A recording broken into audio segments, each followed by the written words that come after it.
Right on time. Well, good evening, ladies and gentlemen. I'd like to call the regular council meeting for Tuesday, October 14th to order.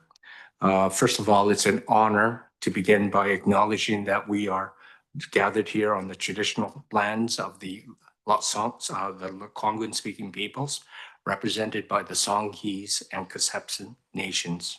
We're grateful to live, work, and play in this special place. May I have a mover and seconder to adopt today's agenda? There is an amendment, though, I do want to make. This was my fault. It's a mistake. Item 9.1 under new business should have been 7.1 under the consent agenda. It was something that was run already through the Planning and Land Use Committee by unanimous decision, or not Planning and Land Use. Yeah, it was Planning and Land Use unanimously. And 7.1, which is the Traffic Safety Initiatives Program, I've moved it to 9.1. I just have a few questions on it. Okay. On that note, may I have a mover and seconder to adopt today's council agenda as amended? Okay, thank you. Councilor Day.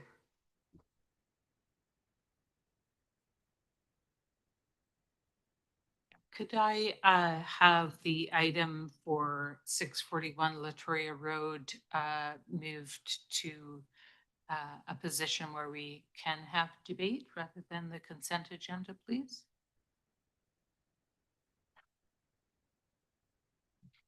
Oh, so you want it back on new business then? Yes. Okay. So we'll leave that at 9.1. We'll move 7.1 to 9.5. Is that okay with everybody? Yeah. Okay. Yeah. So still stand, Councillor Olson, you're moving it, and Councillor Grove second. Discussion. Seeing none, any opposed? Seeing none, motion carries. Okay, I just have a few messages here. First of all, I just want to ensure that I just want to welcome citizens to join us at the Legion's 2025 Poppy Flag Raising Ceremony, which is going to occur here at City Hall at 1:30 on Friday, October 31st.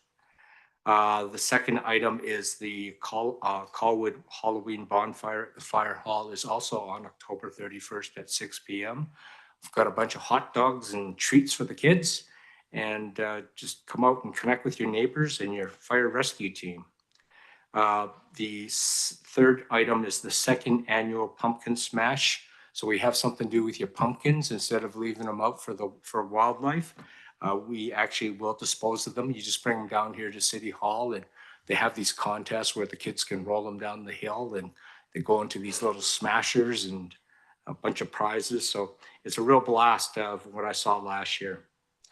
And the last thing I just want to bring forward here is we are all looking forward here at City Hall to onboarding our second family doctor. He's going to be joining us on November 3rd. That's Dr. Mo Jacob. He's from Colorado Springs. He's actually a Canadian who was trained in the U.S. and practiced in the state of Colorado. So he'll be joining our Colwood Medical Clinic. So that'll be another 1,250 citizens that can get a family doctor. So if you've been on that waiting list, it's coming, and we've got a third one coming in the new year. So it's starting to look really good. That's all I have for Mayor's messages. I'll go on to the adoption and receipt of minutes. May I have a mover and seconder for the adoption and receipt of the minutes and the recommendation? Okay, Councillor Grove, and not very many of us here. Councillor Olson, are there any errors or omissions? Seeing none, are there any opposed? Seeing none, motion carries. Just tonight, we are missing quite a few councillors. Two are away with work, and one is actually. Oh, sorry, I didn't see you on the Councillor Jordison. Your bravery. She's sick, so she didn't want to get you all polluted, so she stayed at home. But she's joining us electronically. Okay. On that note, I'm going to go on to public participation. We've had one written submission that was received prior to the agenda publication, and that is attached to the agenda. And we had 19 written submissions that were received after the agenda publication, and they will be appended to the agenda tomorrow. In addition, all written submissions will be available on the city's meetings website following tonight's meeting. I'd just like to thank everyone. There's some very well written submissions. Made us all ponder a lot here around the council table. I'd like to thank everyone for your written submissions. No members of public have been registered to speak virtually. At this point in time, I'm going to allow members of the public to come up and present their concerns or ask questions of council. Alternately, you can actually wait until the item comes up on the agenda. Is there anyone that wants to wait for the item to come up on the agenda, or does everyone want to speak right now? Not seeing any, so okay. So what I'll do right now is I will allow everyone to come up, and you get 2 minutes. Thank you very much. Please. Yeah. So all I need you to do is identify who you are, and if you, where you live in Colwood, that'd be great. Just have to press the base of the mic. Right. Good evening. My name is Bob Van Jenny. I live on Bexhill Road in Colwood. I've lived there for close to 20 years now. And I just wanted to, it's obviously Colwood is quite busy now. Tonight is quite busy as a reflection of that growth and development. So I'm just here tonight to highlight our particular neighborhood and some issues that maybe are more important than they appear to be given all of the other work that council is working on. Okay, 3 quick items I'd like to discuss, all related to my neighborhood. The first relates to the intersection at Sooke Road and Fulton Road. And I'm referring to, there was a report from, a traffic report from 2015, which stated that the city should monitor the intersection with a mind to install do not block intersection signage and associated paint markings on Sooke Road. I'm here to advise council that that time is now. That is a problem intersection. There's limited options to resolve that. So I would suggest that they take the advice of the 2015 report and do those markings and extra signage. The other 2 issues are related. There was a proposal regarding Fulton Road to install sidewalks from Fulton Road starting at Sooke Road and continuing up to Townview Terrace. I note that this project was deemed to be financially unviable, simply too expensive. And so it is being tabled and is unlikely to be proceeding for the next 5 years. As somebody who's lived there and who's raised their children there, that's certainly a concern. Pedestrian access along that road is only increasing. But I do recognize that we have finite resources. All right, please, I'll get you to wrap it up in 30 seconds. And 30 seconds, then the third issue also relates to the reason why maybe waiting on this sidewalks is a good idea. I did a quick survey of the houses along that stretch of Fulton Road just through BC Assessment. Of the 38 homes along that area, all but 4 were built 40 to 45 years ago. None of them are connected to sewer. We're all on septic up there. I'm fortunate, but those ones are not. They're all at end of life, and I think it's the best interest of all of those owners if within the next 5 years the city seriously consider and get sewer installed along Fulton Road. Thank you very much. Next, please.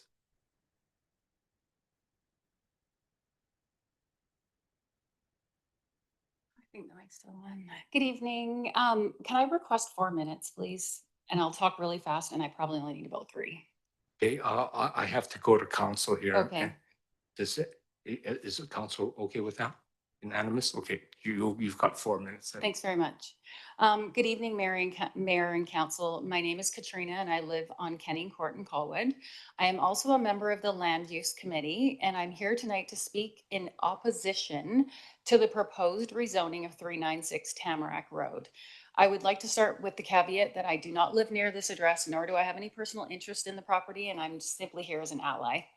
I've attended several meetings where community members voice their concerns about this project, and I share many of those concerns.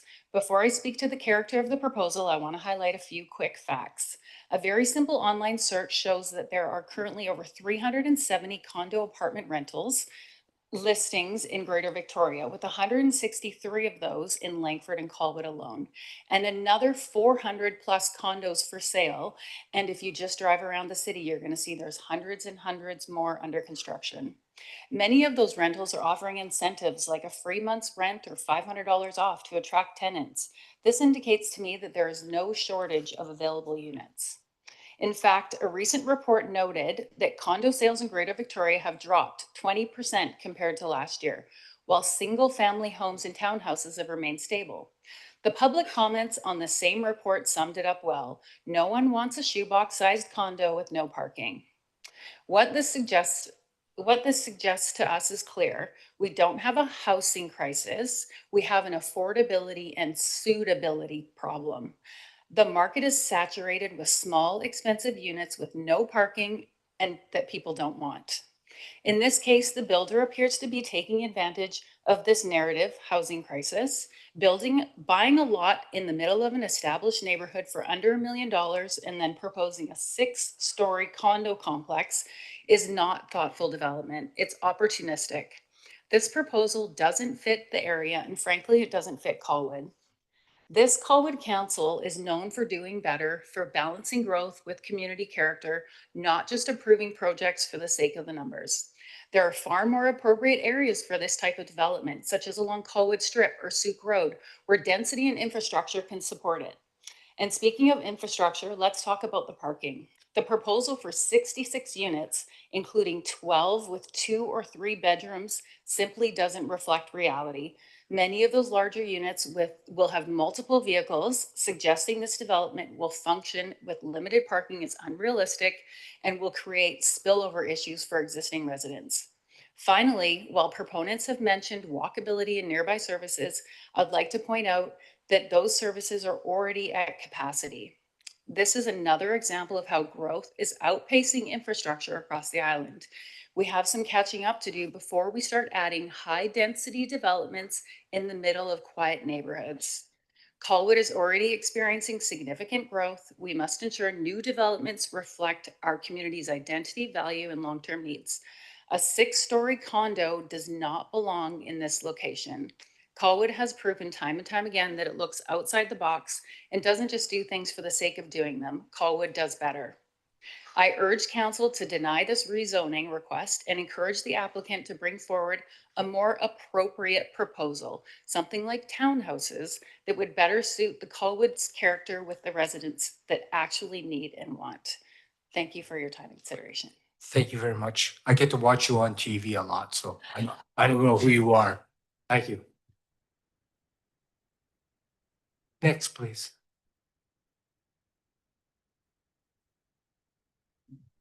Hi, my name is Marina McCaffrey. I'm a resident at Tamarack Road, and I wanted to talk quickly just about my opposition to the planned development at 396 Tamarack Road. I did send an email for inclusion, but I wanted the opportunity to speak directly to you. Our family of 5 has lived in the neighborhood for 8 years. In this time, we've become to cherish this little oasis from the bustling city nearby. As renters, finding stability in the housing market has been tough, but this neighborhood provided us with the perfect place to raise our children. Where the kids can play outside, the neighbors care for one another. During the pandemic, at a time when many were feeling isolated and alone, our neighbors left notes of support and kindness to each other in the mailboxes. Be it a daily casual hello as we come out during our busy lives, or neighborhood block parties where we all come together. The sense of community is something that has made me proud to say I lived in Colwood. As the developers information session last spring, I, along with many others, were shocked to find out that our neighborhood had been lumped into the Colwood Corners density. Any person who turns down our street would also be surprised in this addition. In reviewing the documents, I believe that during the development of the plan, our little neighborhood was added simply because of its location at the boundary of Langford and View Royal. It's a nice little corner. I've written letters encouraging a review of its placement and hope that it's going to be reviewed in other efforts. There are many reasons that this development is not a good fit. For this location, traffic bottlenecks, lack of sidewalks. However, for our family, parking is the most impactful. One of our children has a disability designation, and caring for a child with complex needs can be quite challenging. In order to care for her, we do require 2 vehicles. As a renter, our agreement is parking for 1 vehicle in the driveway and 1 on the street. And in the 8 years at this location, street parking has never been a problem. During the information session, the developer advised that they are applying for a variance to reduce the required underground parking from 76 to 52. When asked about this impact, we were basically advised that they would most likely be changing it to make street parking not an option. Shoot, sorry, can I have like 30 seconds. 30 seconds? You Perfect. have to wrap it up, please. To be clear, if we can't have if we can have a second vehicle, we will be forced to leave the neighborhood. We cannot maintain our house there. As renters, it is in our best interest for Colwood to support increased housing density. However, as a family of 5, it is almost impossible to find a 3 or 4 bedroom rental opportunity. Understanding that increased density is inevitable, it would be more fitting to build a 4-plex or townhouse at this location and to encourage families to continue to live here. We really love being part of the Colwood community, and it would be so upsetting to find that we're no longer welcome here. Just particularly because of a misunderstanding or misrepresentation by the developer. I truly believe Colwood Council has done a wonderful job metering growth and maintaining community. And while hope that this will be an opportunity to show that we as a community are different from our neighbors. Thank you. Thank you very much. Next, please.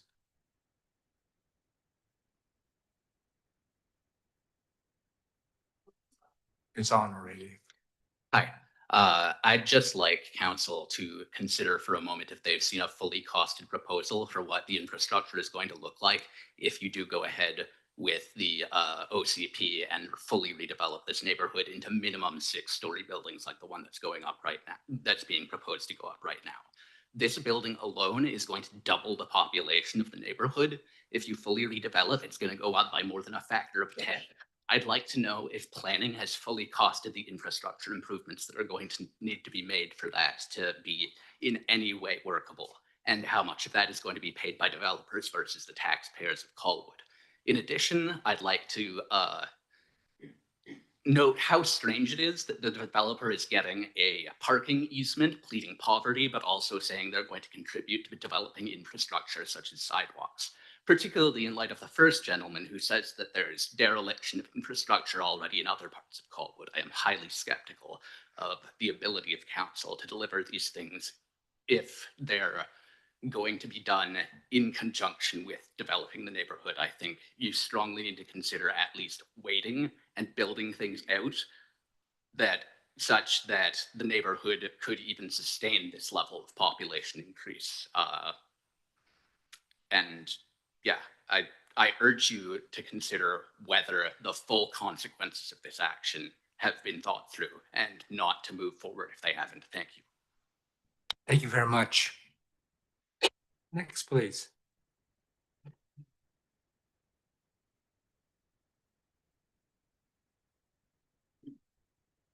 Hello. My name is Anne Jeffrey, and for the record, that was Lowell Keenan, and he and I both live at 391 Tamarack Road, across the street and 1 house over from 396. I was at the Land Use and Planning Committee meeting on September 2nd, just last month, and I was so encouraged that that committee voted to refer the question of whether our neighborhood should be counted in this center designation to you, to City Council. It really meant a great deal to me that council is willing to discuss this, to thoughtfully consider and make your best decision on what you feel is best for our neighborhood. I am opposed to this development. I have sent 3 letters, and I will just briefly say I do also share deep concerns about infrastructure and the cost and the planning and how long it will take, and if road widening is required, the possibility of needing to expropriate land. I work in a government office where land expropriation is one of the things that we handle for Ministry of Transportation. And it is a long, expensive process. So I understand why putting in sidewalks is so expensive and takes so much time. I think that road widening is going to be necessary eventually in our neighborhood. And I would urge you to make sure that that is part of your calculations. And also please consider dropping us from highest density to something more middling. I will repeat, townhomes are great. Townhouses, we would love. Thank you very much. Thank you very much. Next, please.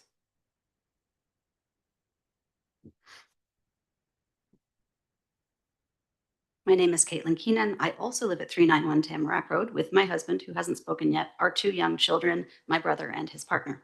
We've lived here since 2018.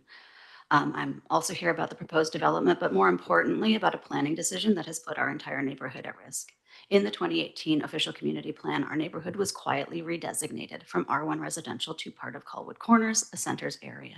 No other similar neighborhood in Colwood was treated this way. We weren't consulted. We had no idea that this happened until the developer's open house this year. All I can think is that the decision to include us in Colwood Corners was an error. It seems deeply short-sighted. The OCP calls for gradual infill. There's nothing gradual about jumping overnight from single-family homes to 6-story apartment buildings. This development will double our population in one project, and it's just the beginning. There's already a second development proposed down the street. Gradual infill isn't just about giving existing residents a chance to adjust, although we'd sure appreciate that. It's also about giving infrastructure a chance to keep up with the pace of development, as you've heard already. Our infrastructure is decades old, and it is designed for low density.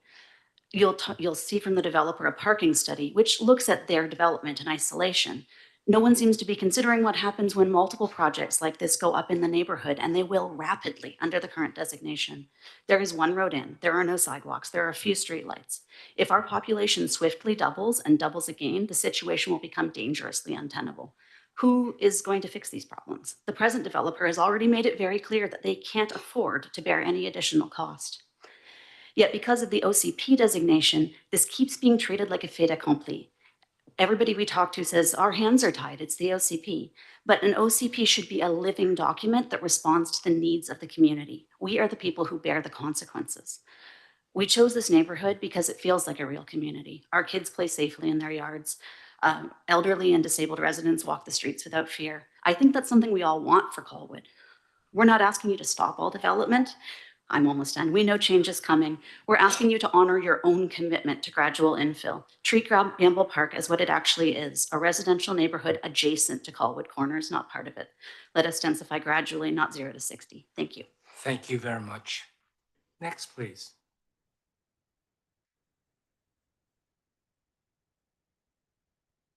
Hi, Council and Mayor. I'm the last of the 391, the residents of 391 Tamarack. My name is Tyler Lieb, and I live at 391 Tamarack Road. I just want to address a couple points that we've seen from the earlier developer and planning staff's presentations. First, I'd like to talk about transit access. The developers will show you a map. It highlights how close our neighborhood is to the transit corridor. It looks great on paper, only 200 meters away, but that's as the crow flies. In reality, there's only one way into our neighborhood. That's at the intersection of Gamble and Whale Roads. There are no other routes in by bike, car, or on foot. In practical terms, we're actually 1.3 kilometers away, a 17-minute walk from the transit corridor. We're near the transit corridor, but the maps are being shown don't accurately represent the access situation.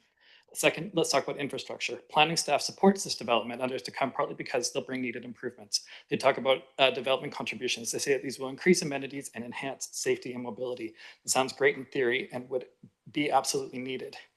Our neighborhood can't sustain a dramatic boom in population without these improvements. But the problem is that's a fairy tale. The developer has clearly stated that they cannot help pay for road safety improvements. They cannot help with community amenities. They'll only fund improvements immediately in front of their building. So what does this mean for us? We're not getting sustainable growth. We're not getting improved infrastructure. We're not getting enhanced livability. Instead, residents are looking at a sudden and dramatic reduction in livability. And there's no funded plan to improve infrastructure. There's no plan to offset the rapid increase in population and traffic. We ask that you reject this development and remove our neighborhood from Colwood Corners. Give it a designation that meets the goal of sustainable gradual development. Thank you. Thank you very much. Next, please. You were very articulate for how fast you spoke, Manhas. I was impressed.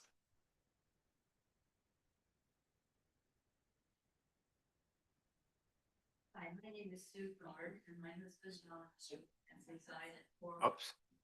Oh, sorry. My name is Sue Thorne and my husband Al and I reside at 414 Tamarack Road, directly adjacent to 396 Tamarack Road. We are very concerned residents regarding the proposed rezoning of the property located at 396. As you're aware, this address is situated in a quiet, established residential neighborhood that is cherished by its residents for its peaceful atmosphere and strong sense of community. Our neighborhood has been a safe and welcoming environment for families, seniors, and individuals alike. The proposed rezoning from R1 has raised significant concerns among those of us who live here nearby. We value the character of our neighborhood, which is predominantly single-family homes with limited traffic. The introduction of new zoning that would permit higher density housing could fundamentally alter the nature of our community. We note in the OCP that the intended growth area for Colwood Corners was to have the greatest intensities focused along Sooke Road, Goldstream Avenue, and Whale Road, east of Wilford Road. We are concerned that rezoning 396 will lead to increased traffic congestion and parking challenges. Adding more vehicle traffic to an already marginally adequate road system will create a very dangerous situation. Where parking is concerned, it is imperative that parking on site be provided for all residents. Any thought of further street parking is out of the question. While we understand the need for thoughtful growth and development in Colwood, we respectfully ask that the council take a cautious approach and prioritize the preservation of our neighborhood's character. Thank you. Thank you very much. Next, please.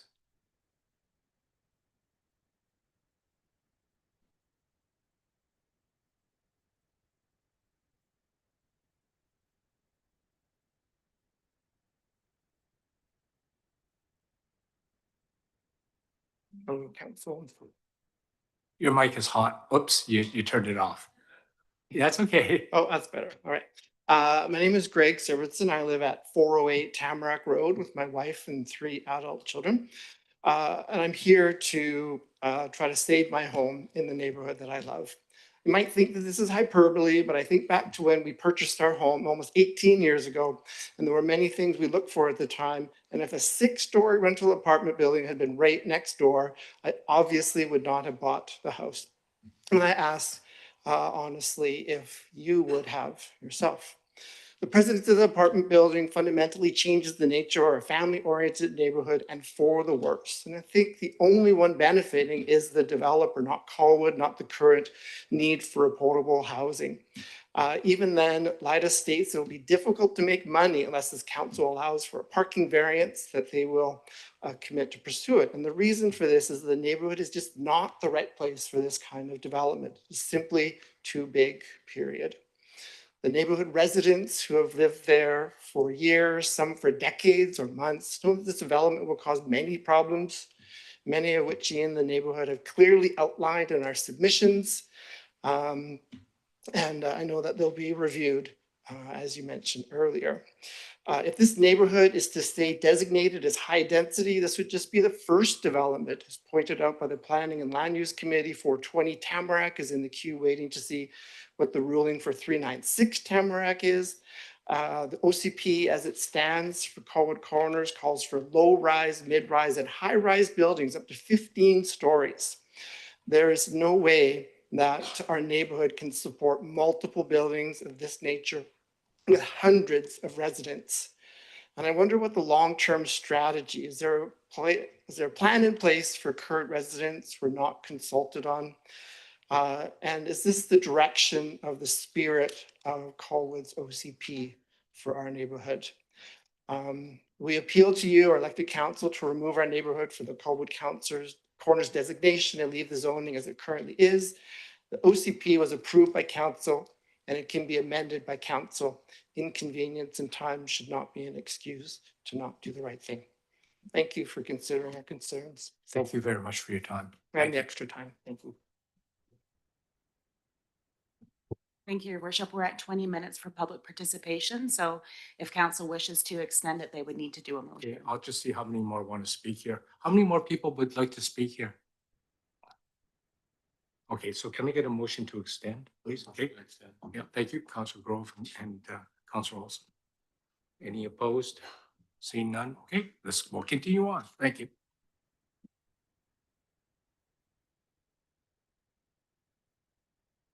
Next, please.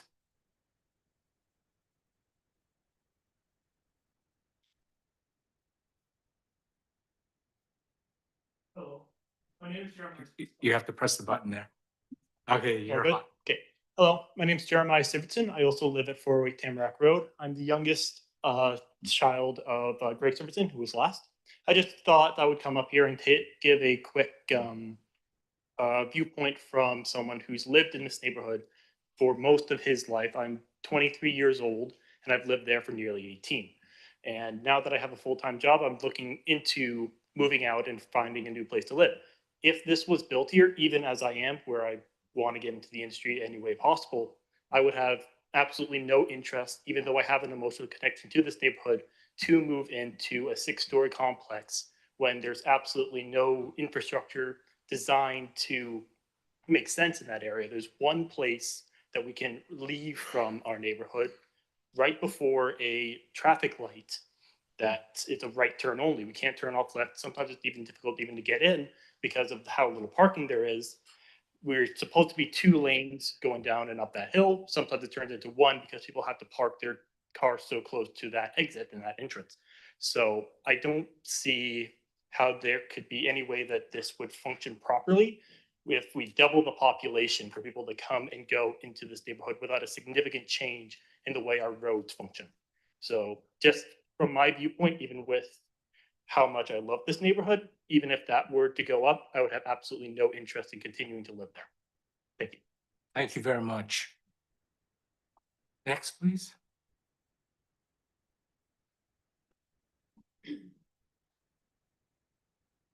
Hello, my name is Shara Schultz and I live at 401 Tamarack Road.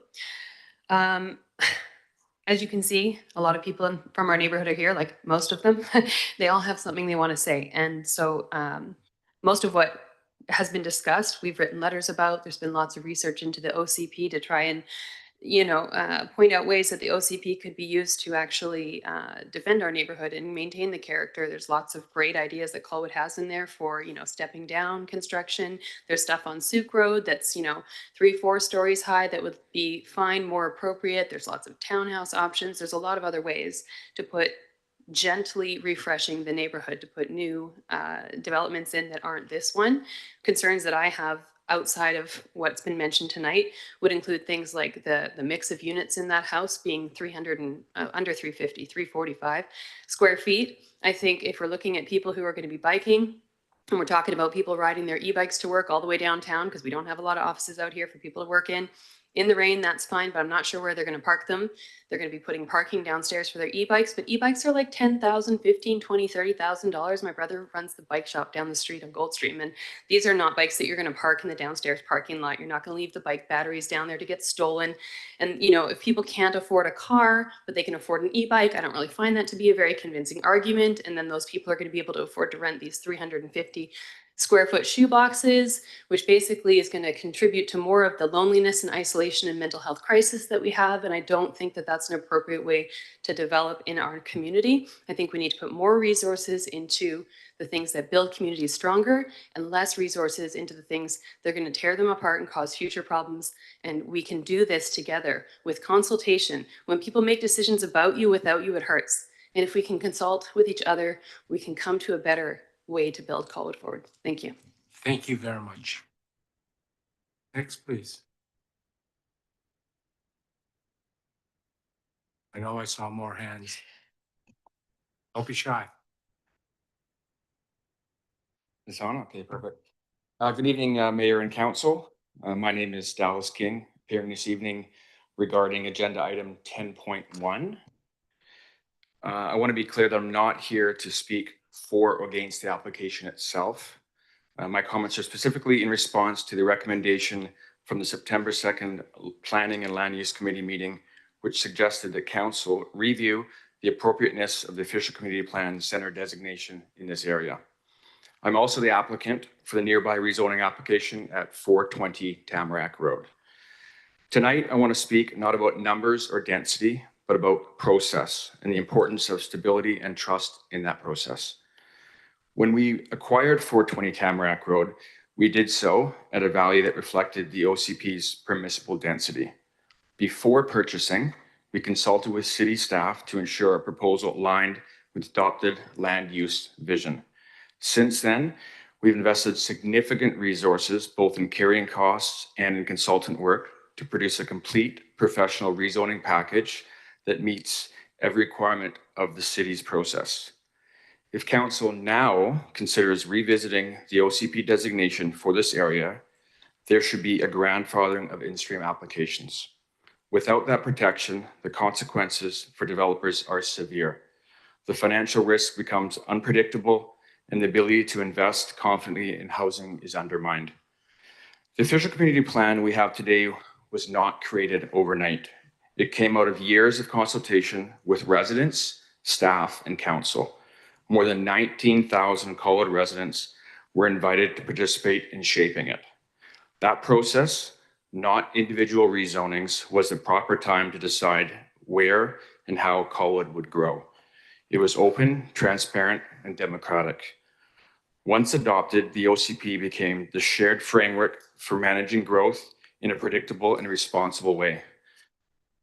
It's extremely important to note that the two properties in nearest proximity to our development sites have both provided written support for our proposal.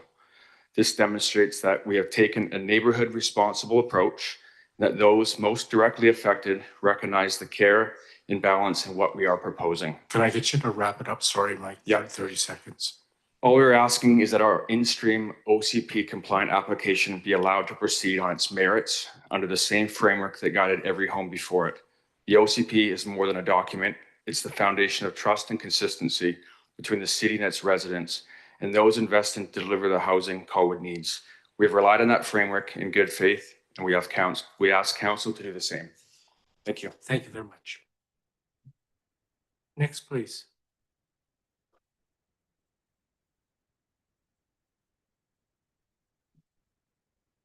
One last call. Anyone? Okay, please. Is this already on? Yeah, it is. That's fine. Hi there, my name is Jason Schultz. I live at 401 Tamarack Road. I was quite interested to hear actually that from Dallas King there that it was signed that the nearest residents have approved it, because the nearest residents, as far as I know, are sitting right here and just spoke against it. So that's a little interesting to me.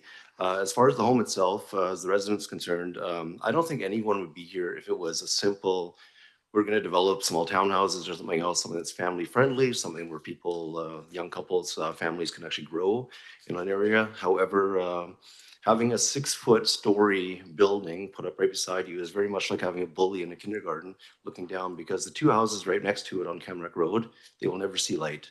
You might as well literally just put mortar across the windows. They will even shade the entire day, which I just think is ridiculous. Rather than some kind of fair middle ground where there's something there, there's something that has to be happened. There's other options for sure. There definitely is. There cannot be just all of a sudden we're doing this and that's it. And I'm very grateful that we do have the chance to speak here. I'm not very good at speaking like that. There's other people here that have done that for me. I've been shaking the entire time, to be honest. I have 2 little girls there. I've watched them grow up. Our neighborhood, one thing, it wasn't just a blessing to us. We searched for this house for 2 years when I found it. I wanted a place where my girls could run around in the neighborhood and also their friends. And we had that when my wife was young. Our kids were younger. Our home often, I would come home and there'd be 10, 15 moms there who had just recently had kids, and their kids would all be running around. It was not a safe haven just for our kids, but for others as well. And taking down this family environment is not the right thing to do. Thank you. Thank you very much. Next, please.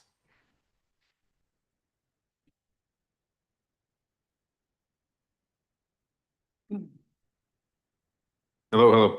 My apologies, I'm gonna take it slow as last time. I kind of got stumbled over my words. And a lot of people have said the things I was gonna say, so I might just cut those parts out. My name is Dane Laux. I live at 401 Gamble Place.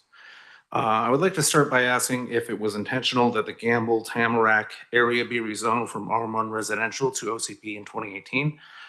As far as I can tell, no one was notified, as there would have been massive pushback from the people who were going to lose their quiet working class neighborhood.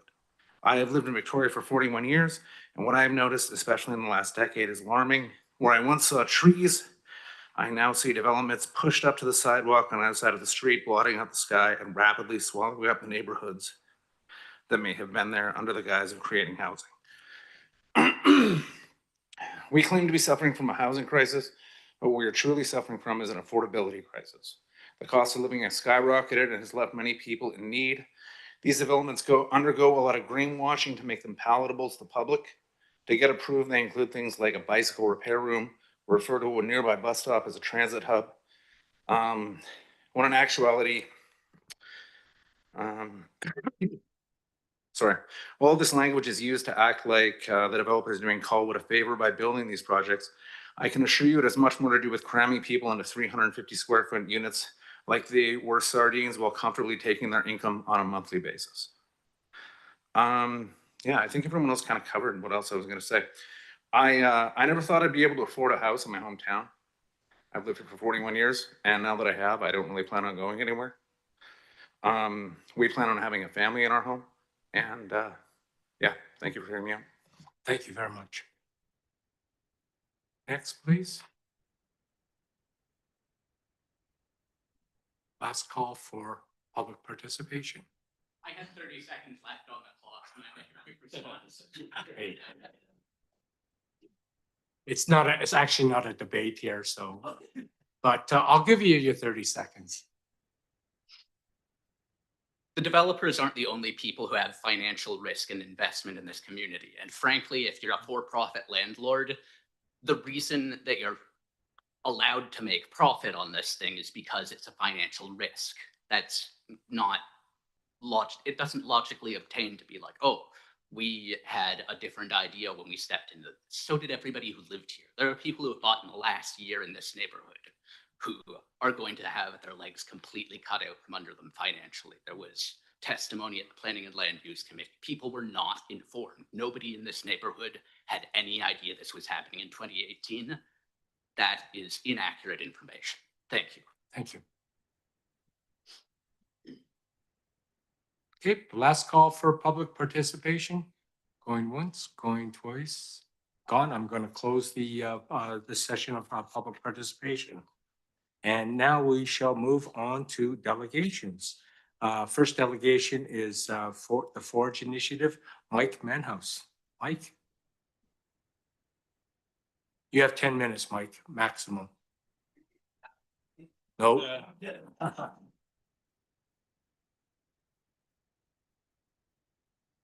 As you guys know, I'm Mike Manhas. I met you guys, I think about 2 years ago. I was applying for a grant for a building at the time that 5 people a day, I think, were dying from an opioid epidemic. The opioid epidemic hasn't got any better. Right now, 7 people a day here in British Columbia, 20 in Canada are dying. 53% of those people are people in the trades. 85% of the people in the trades identify with struggles with mental health and addiction. 2 years ago, we had a conversation that we needed a building where we could provide safe services for people, not harm reduction, recovery services. There are solutions to mental health and addiction, but our government and majority of our communities are dumping money into harm reduction. We need needles, we need free drugs, we need free this, we need free that. I'm not arguing against harm reduction. Harm reduction is a small part of recovery. But what we do need is when people say we need help, we need to be there for them. We need to provide them with services. We need to be able to say, okay, where are you at and what do you need? And then act quickly. We have such a small window to tackle this disease. And addiction is a disease.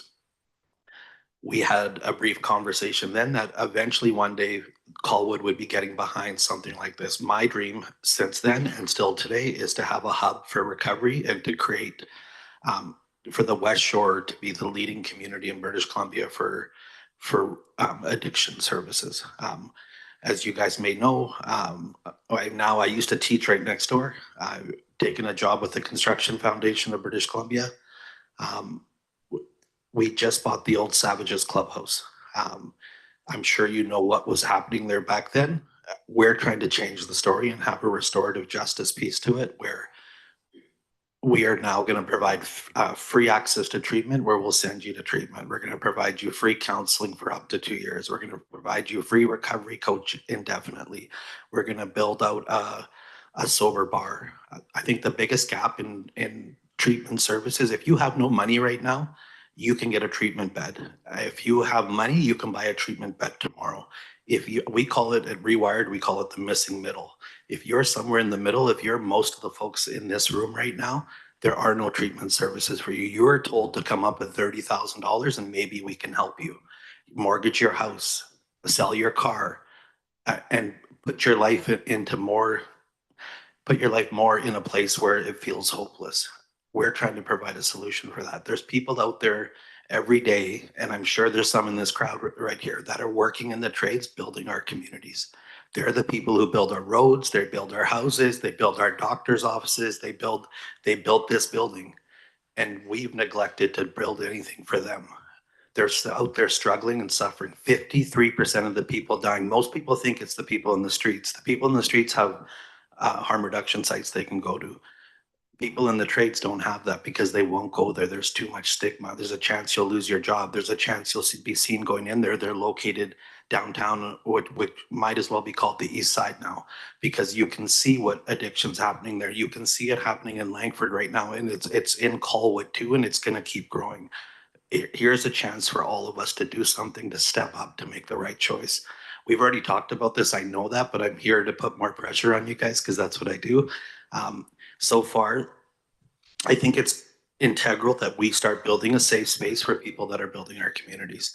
And the gap that I was talking about was when we send those people to treatment, 99% of the time we bring them back and we put them back in their old job.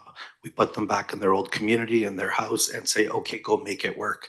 95% of those people fail. It's a given stat, 5% of people who go to treatment and come back out succeed.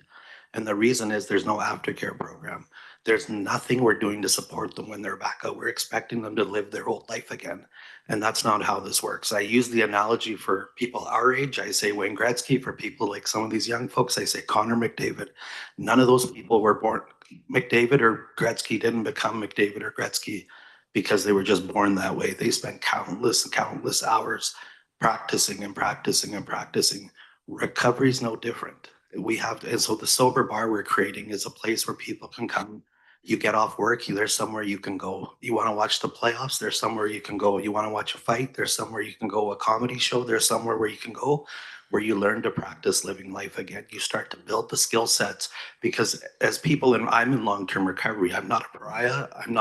I don't hide in my house. I don't avoid all the people around me. I go to every function that's out there. Part of my job is to be at functions where people are drinking and using. And that's okay, because I've built enough skill set that I'm safe in those environments, and I've built the skill sets to do that. The Forge is that. It's a place where we can build those skill sets and provide you with the necessary services. So far, I've met with Langford, who sent you guys a letter, and they contributed 5,000. Oak Bay, 5,000. Sooke, 5,000. Highlands, I met with, and they at the time said, we're not sure. They called me back, and I present to them again next week, which I'm betting 5,000. A few Royal, 5,000. North Saanich, 5,000. There is absolutely no reason why Colwood should not be committing 5,000. Like I will resubmit if I think I may have messed up and maybe not got you the grant and aid, but I'll resubmit it again. And there should be a decision made to say there is 5,000. It's not, if you take the population, it's about $1 a person, if that. And our tradespeople matter. Like, this isn't an issue of like, oh, you know, maybe not. If we want this building to be built, I know, kudos to the people at Tamarack. Like, wow, what a community. Like, I'm 50 years old, and this reminds me of what a neighborhood looked like when I was a kid. where you just got together and the community and the love that you guys create. And kudos to the guy building it. Like it's a hard world out there. But anyways, I'm getting off topic. I really think that you guys need to step up and have a conversation. I know you're going to support it eventually, but the quicker the better. We need to raise $500,000 we bought the building outright for 1.2 million. The building itself is worth $8,000. And I'm sure you know why. There's a torture chamber in the back. We need to smudge it and we need to change it and we need to change the story that where one day somebody's going to walk through that door to say that my trauma started here. And now I get to come here and get this fixed. And it's because Mayor Kobayashi and his team donated $5,000. On top of that, I just want to say this isn't, so what we're saying is that we're going to build this as a community for our community. It's together that we come together. It's not just the municipalities coming on board. The Sooke Builders Association, the West Builders Association, On Point, Key Corp, South Point Partners, Seacliff Properties, Kinetic, Abstract Development, Dur West, Man Group, Tower Fence, Atlas Building Systems, and Golf for Kids have all donated $5,000. And so I'm hoping you can get it on the agenda today. I know you probably can't, but I will probably call each and every one of you tomorrow to say, how do I get the 5,000? And that's all I'm asking. Thanks. And I'm coming to ask you for 5,000. Thanks. Thanks very much, Mike. And thanks for everything you do in your for the community. I'm sincerely mean that. So known you for a while and you're a very sincere guy and you just get stuff done. So very impressive. I'll just open it up. Council, do you have any questions for Mike? So there is the methodology, the way that we have, the process that we have is the grant and aid at this point in time. So get your grant and aid in right now. Can you support it this year? Can I hear a hell yeah? No. Okay. Sorry. Oh yeah, Kim, Councillor Jordison. Hi, Mike. I just wanted to say that I applaud your initiative. And I truly believe that there's not one municipality that isn't affected by this. And we should have them in every municipality. We should have something everywhere. And I'm actually just going to say it. I'm actually kind of surprised that Langford could only start you off with throwing $5,000 your way. It's an initiative. They can spend more on soccer and other things. I think it's an initiative that should have been started with a lot more money. But good on you for starting it and getting some of the money together that you need and the funding. And I wish you well with it. And I hope that we're able to support it as well. Thank you. Thanks, Kim. Thanks, Mike. Excellent. Whoops, sorry.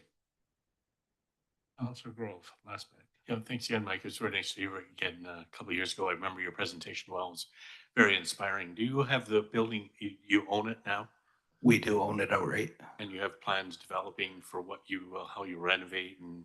Right now, we're doing abatement. The plans are into the city. They sent them back. We sent it back. So they're just about to get approved. The city's streamlining it. They've also given us no tax until it's built. Hopefully they'll continue that throughout, but. And then we'll follow the dollar number that you'll need to do it. The dollar number we need is 500,000. I've raised in the last 6 weeks. I've raised about 100,000. Yeah, so we're about 400,000 short right now. Well, I know it sounds something I would love to support. So we'll see how the process goes. If you can work with the grant and aid, I'm sure the staff can help you find a way through to that application. Thank you. I've also got a raffle. There you go. I've left a poster. Yeah, there you go. And a pickleball tournament coming up. The ultimate salesman, Mike. You got to do what you got to do because people deserve help. That's the truth. That's why we love you, Mike. I was blessed with recovery, and I had family and people that were able to say I was one of the people that could buy a bed the next day. Most people don't get that opportunity, and I will never be able to repay the world for what my life has turned into. I've got a beautiful daughter. I own a farm just down the street.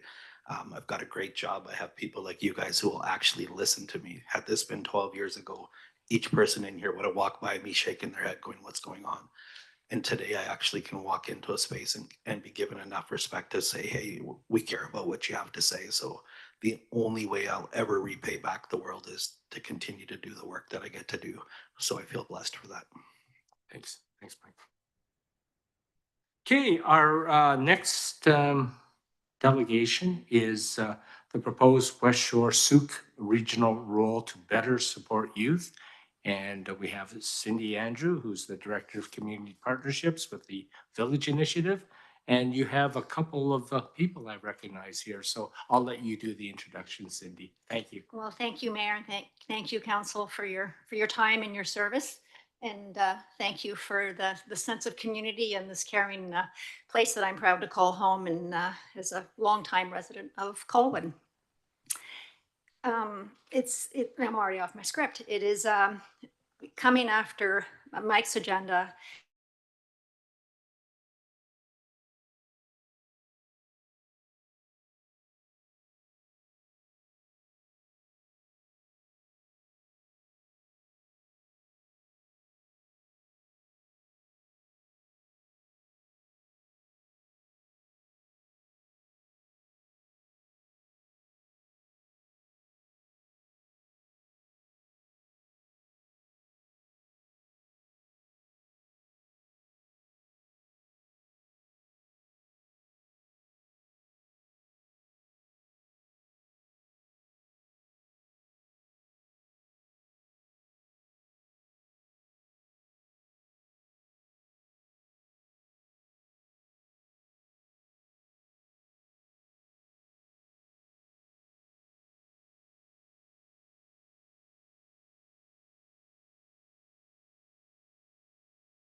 And so I think it's also really important to reiterate that this initiative that we're in, or this opportunity of this regional coordinator, is also very well supported by the Sooke School District and by Island Health.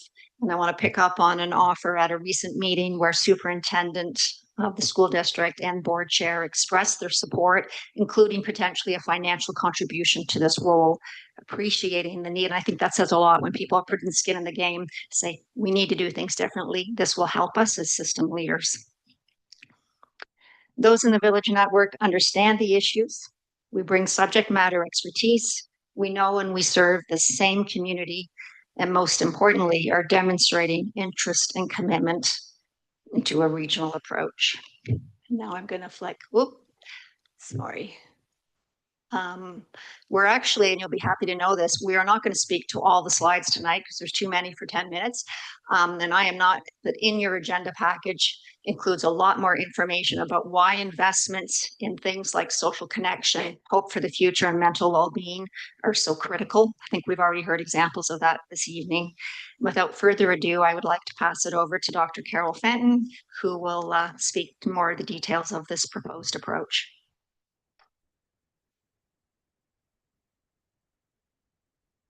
There we go. Welcome, Dr. Fenton. Thank you so much.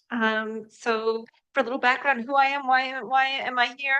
I'm Dr. Carol Fenton. I'm a medical doctor with specialty training in public health and preventive medicine, and I work as a medical health officer for Island Health, specifically supporting the addiction, medicine, substance use teams, as well as healthy communities and healthy schools. So this project perfectly aligns a whole bunch of those buckets of work, and I'm really happy to be here to support it.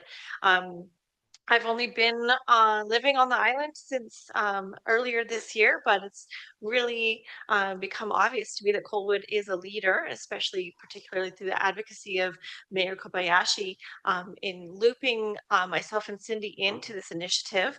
But essentially, it's an opportunity, a valuable opportunity to build on the foundation of partnerships that are already existing to amplify the impact through strategic collaboration with key partners across the region. Yes, it worked. So the partners with the 7 Westshore Sooke municipalities, as well as the Village Initiative's extensive network of community service organizations, many of which are delivering essential services to youth in Colwood and beyond. Island Health's population public health team, so that's the team that I'm on, as well as my colleague Raquel, put a lot of work over the summer into the proposal that you will see. And so that's a demonstration of our commitment for sure. And the reason that why we're so interested in this, we have a priority at Island Health to address, support, and improve youth mental health. We have data that shows that declining mental well-being, socialization, social isolation, a lack of hope for the future, these are things that we are observing among the youth, and these things do not respect municipal boundaries. And so we really need to take a regional approach to addressing these and really put all of our resources on the table to do what we can about it. The other thing is that investing in youth well-being, so investing in youth well-being is really, really important to prevent all kinds of things, including poor mental health, but also maximizing well-being, resiliency, performance, opportunities, and achieving that through strategic regional collaboration is a really smart investment, so we can maximize, not duplicate, and make our dollars and our efforts go further.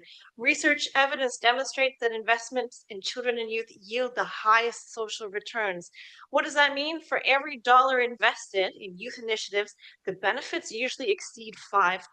And so often we wonder about, oh, well, what is the return on investment of this capital project? Well, this is a really important return on investment of a non-capital project. Many youth programs pay themselves down the line through improved economic potential, as well as reduced spending on services. So what does that mean? For municipalities, strategic investments in youth can lead to significant cost savings in areas such as policing, bylaw enforcement, public property repair, homelessness, and subsidized housing. These are services that are often reactive and expensive. Beyond cost avoidance, again, we're maximizing the potential of our population. That means we're maximizing well-being, but also maximizing individual and household incomes, their well-being, as well as tax revenue and all your ability to fund all those other things. And so the return on investment estimate at $5 is really an underinvestment because we're only counting those cost avoidance things. And I'll hand it off to Dr. Shelley Cook, please. Oh, and I didn't keep up with my slides. Sorry. Yeah, thank you so much. I think, as you know, my name is Dr. Shelley Cook. I'm the Executive Director of Community Social Planning Council of Greater Victoria. We live in a regional world. These systems that define our society operate at a regional scale: transit, healthcare, education, economic development. These things function across, not within, municipal boundaries.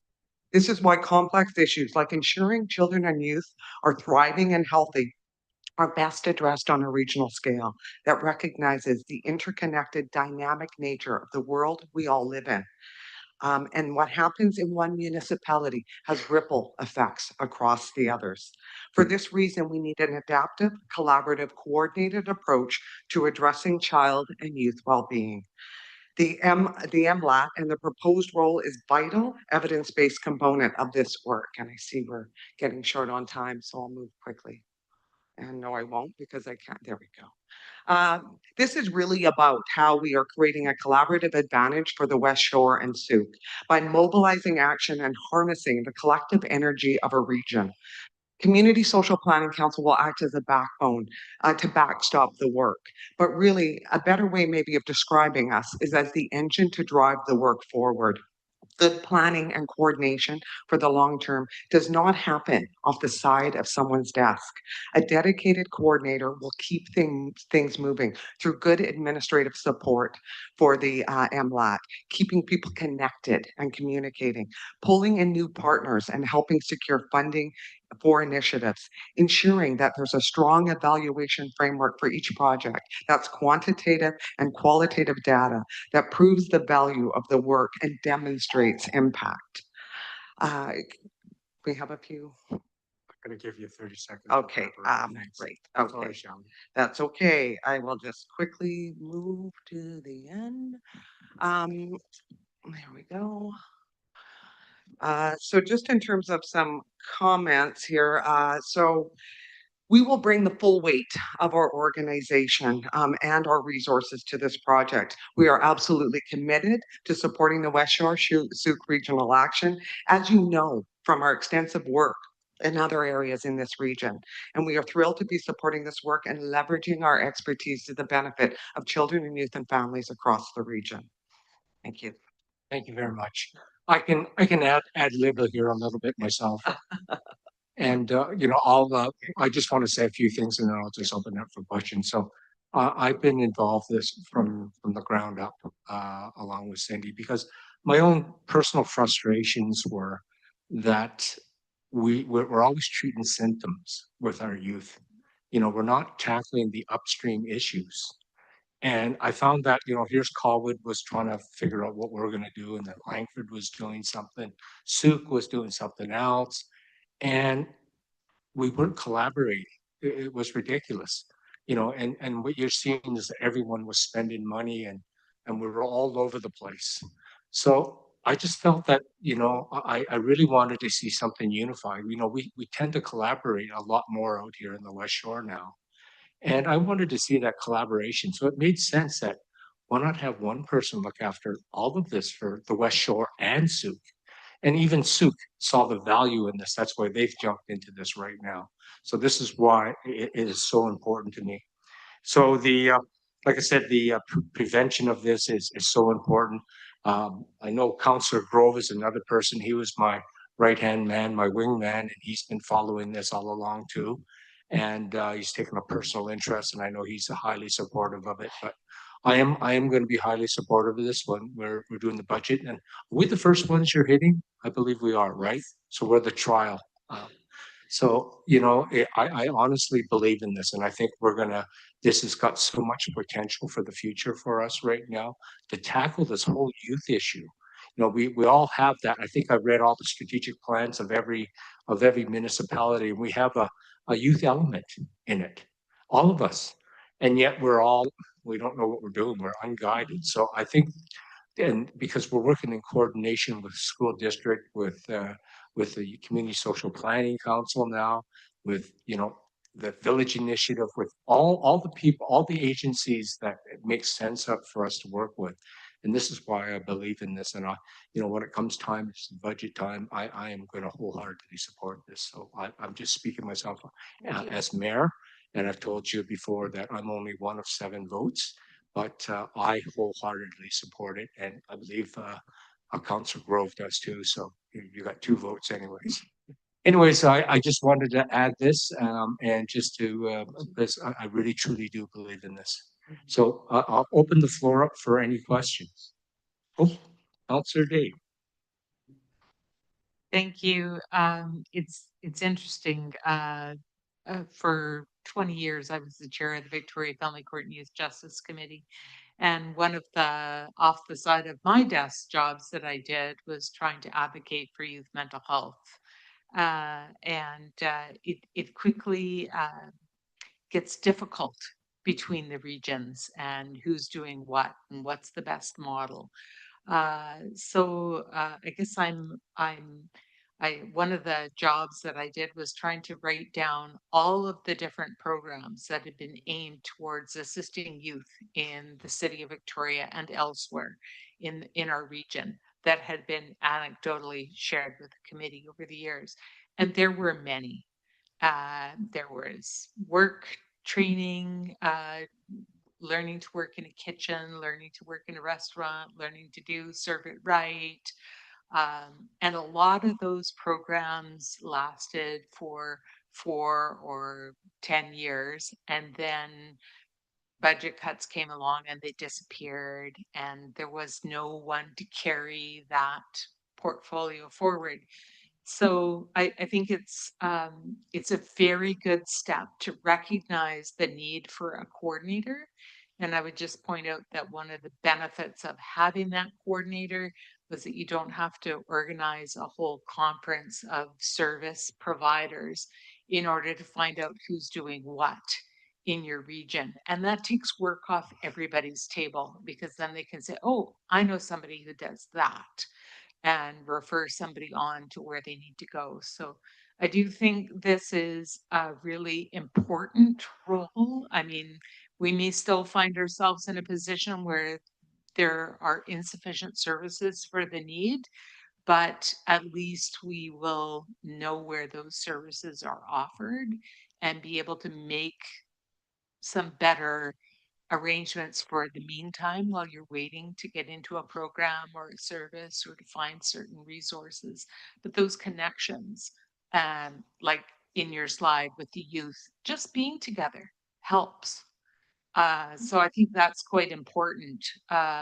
And there's also historically been more success with West Shore region working together as opposed to trying to go all the way around the boomerang that is Greater Victoria, because we do have our little, not that we don't have connections, we absolutely do, but I think this is really important. I guess what I'm wondering is, do you have a plan for when things get tighter or harder? So I'm hoping that we can get this going off the hop, but what happens 3 years from now, 5 years from now to keep this from dying on the vine like so many other programs have?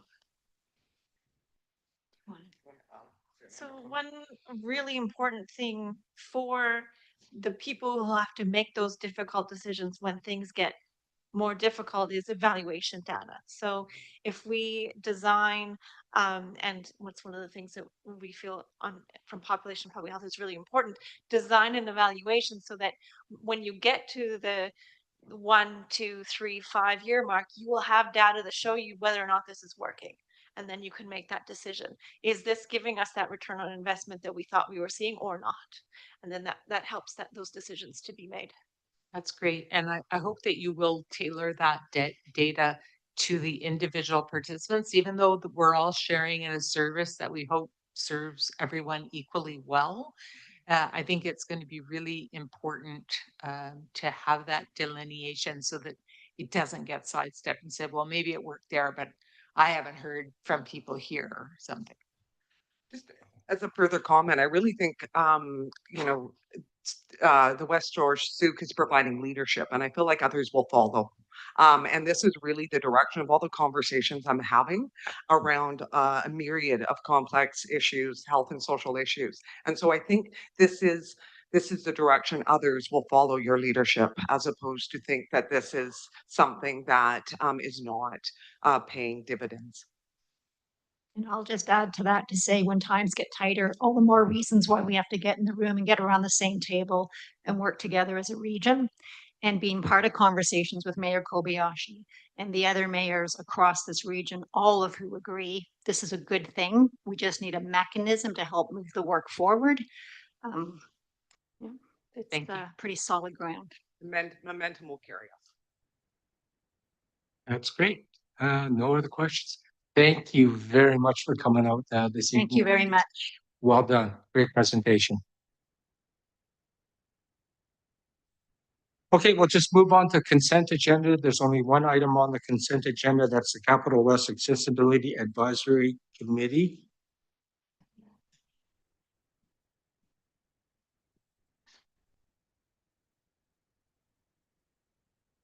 Oh, yes. Okay.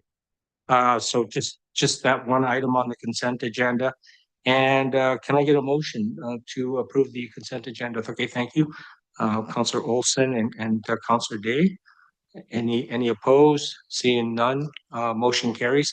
I'm going to do something a little different right now because I know a lot of you are sitting around here and waiting for us to get to 10.1. So I'm going to change the order. I'm going to move right to 10.1 so people can listen to the debate on 10.1, which is the Colwood Land Use Bylaw number 151, 1989, amendment number 225, Tamarack, Colwood Corners, Bylaw number 2085, 2025, first and second and third reading. And before I go there, I'm just going to take a 4-minute health break, and we'll get into that discussion right after the break. Thank you very much.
You know when you're ready. Okay, thank you very much. I'd like to recommence the meeting. And so, sorry about that, folks. I did jump to the next item, which is under bylaws, which I think most of the people here are here tonight for. And but to get this conversation, I was just gonna ask council, have you all looked at planning and land use committee? Have you watched it? You. Cynthia hasn't. Councilor Jordison, have you watched the planning and land use committee?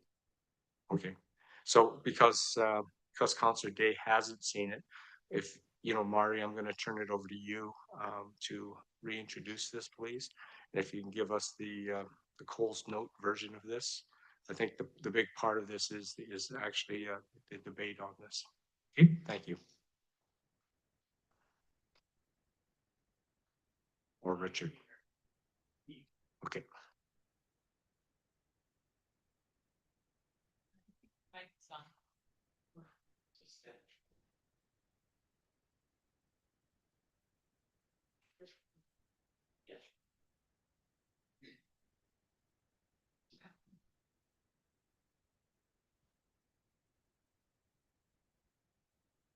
All right, good evening, Mayor and Council. My name is Richard Roy. I'm the Senior Planner with, in Planning here at City of Colwood. So give me a few minutes to walk through a short presentation, which we'll have brought up on screen for you. The presentation highlights the staff report for the rezoning application at 396 Tamarack Road, proposing market rental, a 6-story multifamily development. Once I've completed the presentation, I'll pass the floor off to the applicant who will share their presentation.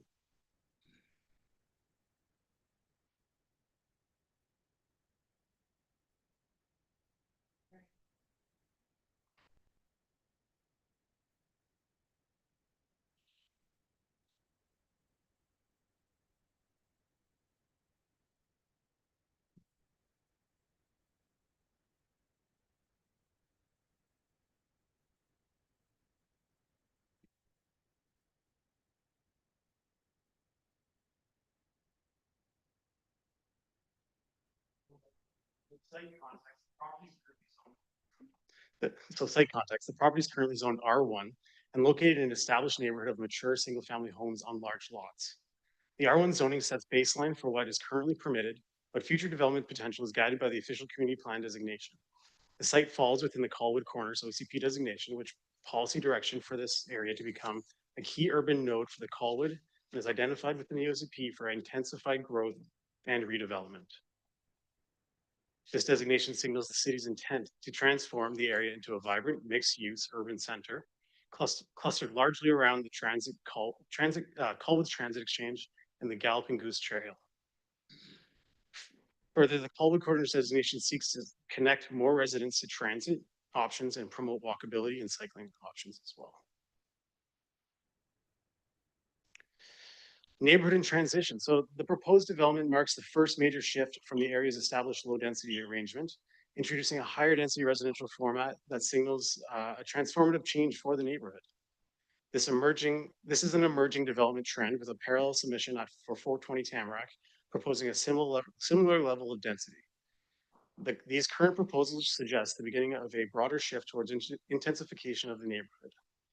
Strong access to frequent and reliable transit makes this area attractive for higher density development, aligning with principles of transit-oriented growth.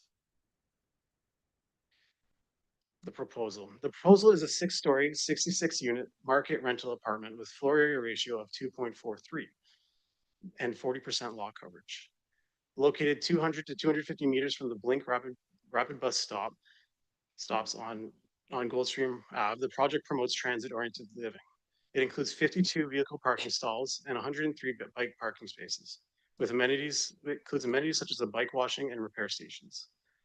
The development agreement would require the applicant to establish pedestrian connection to Whale Road, improving walkability and neighborhood integration.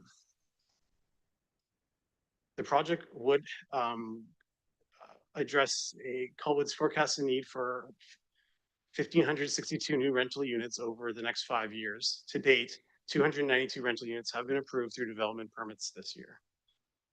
Also important to note, the applicant is requesting a variance to reduce the vehicle parking from 73 stalls to 52 stalls, a roughly 30% decrease or 21 fewer spaces.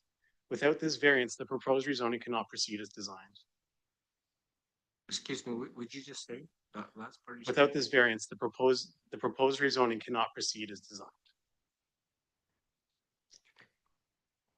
Okay, so OCP built form policies. The Colwood Corners designation. Colwood Corners is designated in the official community plan as a key growth area for the city of Colwood.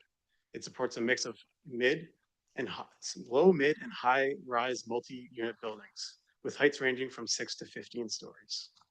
The base permitted floor area of this designation is an FAR of 2.0 with a potential to reach up to 4.5. The highest development densities are to be focused along major road corridors, Sooke Road, Goldstream Ave, Well Road east of Wilford Road, reflecting the area's vision for concentrated urban growth along major transit corridors.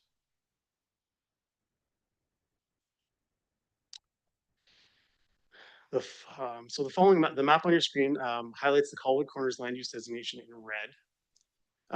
200 and 400 meter circles around the transit exchange represent the Bill 47T transit-oriented area zone, within which zone council must allow buildings 6 to 10 stories without requiring on-site parking. Of note, the site at 396 Tamarack lies about 200 meters outside this area and is approximately 250 or a 4-minute walk from the rapid bus stops along Goldstream Avenue.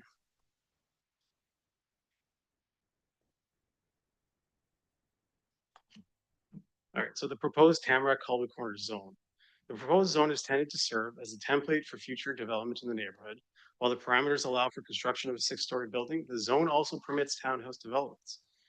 The following regulations support apartment use: a maximum floor area of 2.5, a maximum lot coverage of 50%, setback requirements requiring 5 meters from neighboring properties, maximum building heights of up to 6 stories, and this zoning framework provides flexibility for a mix of residential building styles and types while maintaining an appropriate density as indicated by the OCP. So this is just a timeline of the communications with the broader community. So signs went up on the property in February 2025, and then notices of this public meeting went out on September 29th.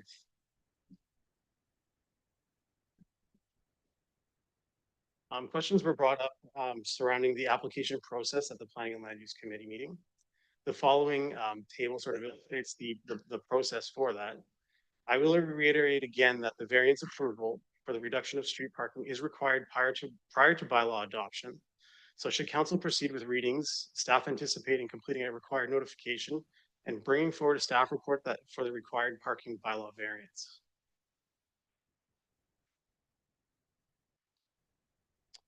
The staff recommendation.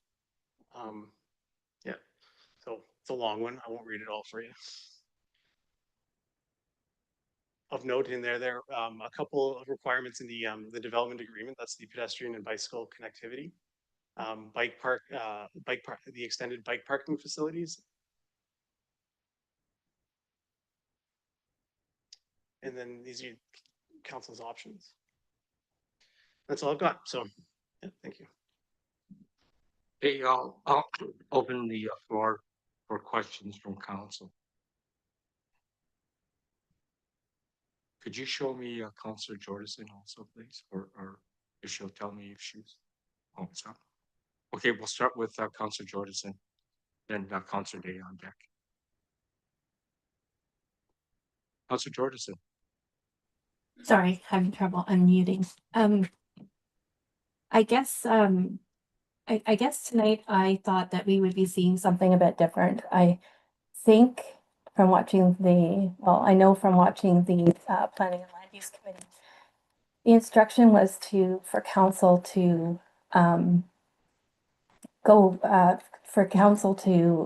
back and, sorry, I'm just looking for the actual wording, but that council should review this, the appropriateness of the official community plan. But so I'm disappointed to see that also on the same night, this is to be considered for first, second, and third reading. This tonight should be focused on this and the appropriateness of the official community plan center designation, in my opinion, and that should be it.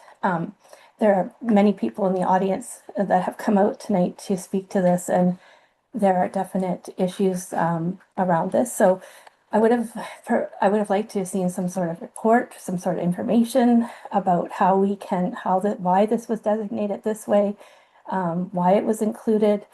And also, I think it's important. I've heard a lot tonight so far from residents that have come out to speak about this, but also from the developer. And I think it's important to note that the developer brings, I think anybody that purchases land for building and whatnot takes a risk in doing so. And staff can guide developers and help them and whatnot. But I think it's important that everybody recognizes that it's council that makes these decisions and not staff, and that and so like we don't know what's being said and what's not, but that's our position here, to make sure that we're making good decisions for the community. So I think I guess I just really want to bring everybody back to, I think what's missing here in this whole thing is that, and even the provincial government speaks about it, is the one way local governments can make housing affordable and more accessible is by having policies to support infill housing. And we speak a lot of gentle infill in this OCP, and this is nothing close to gentle. This housing that fits within an existing neighborhood without significantly altering its character or appearance is how infill housing, is designed. It's been around for a long time. I'm just going to interrupt you. I'm sorry. Everything you're saying is great.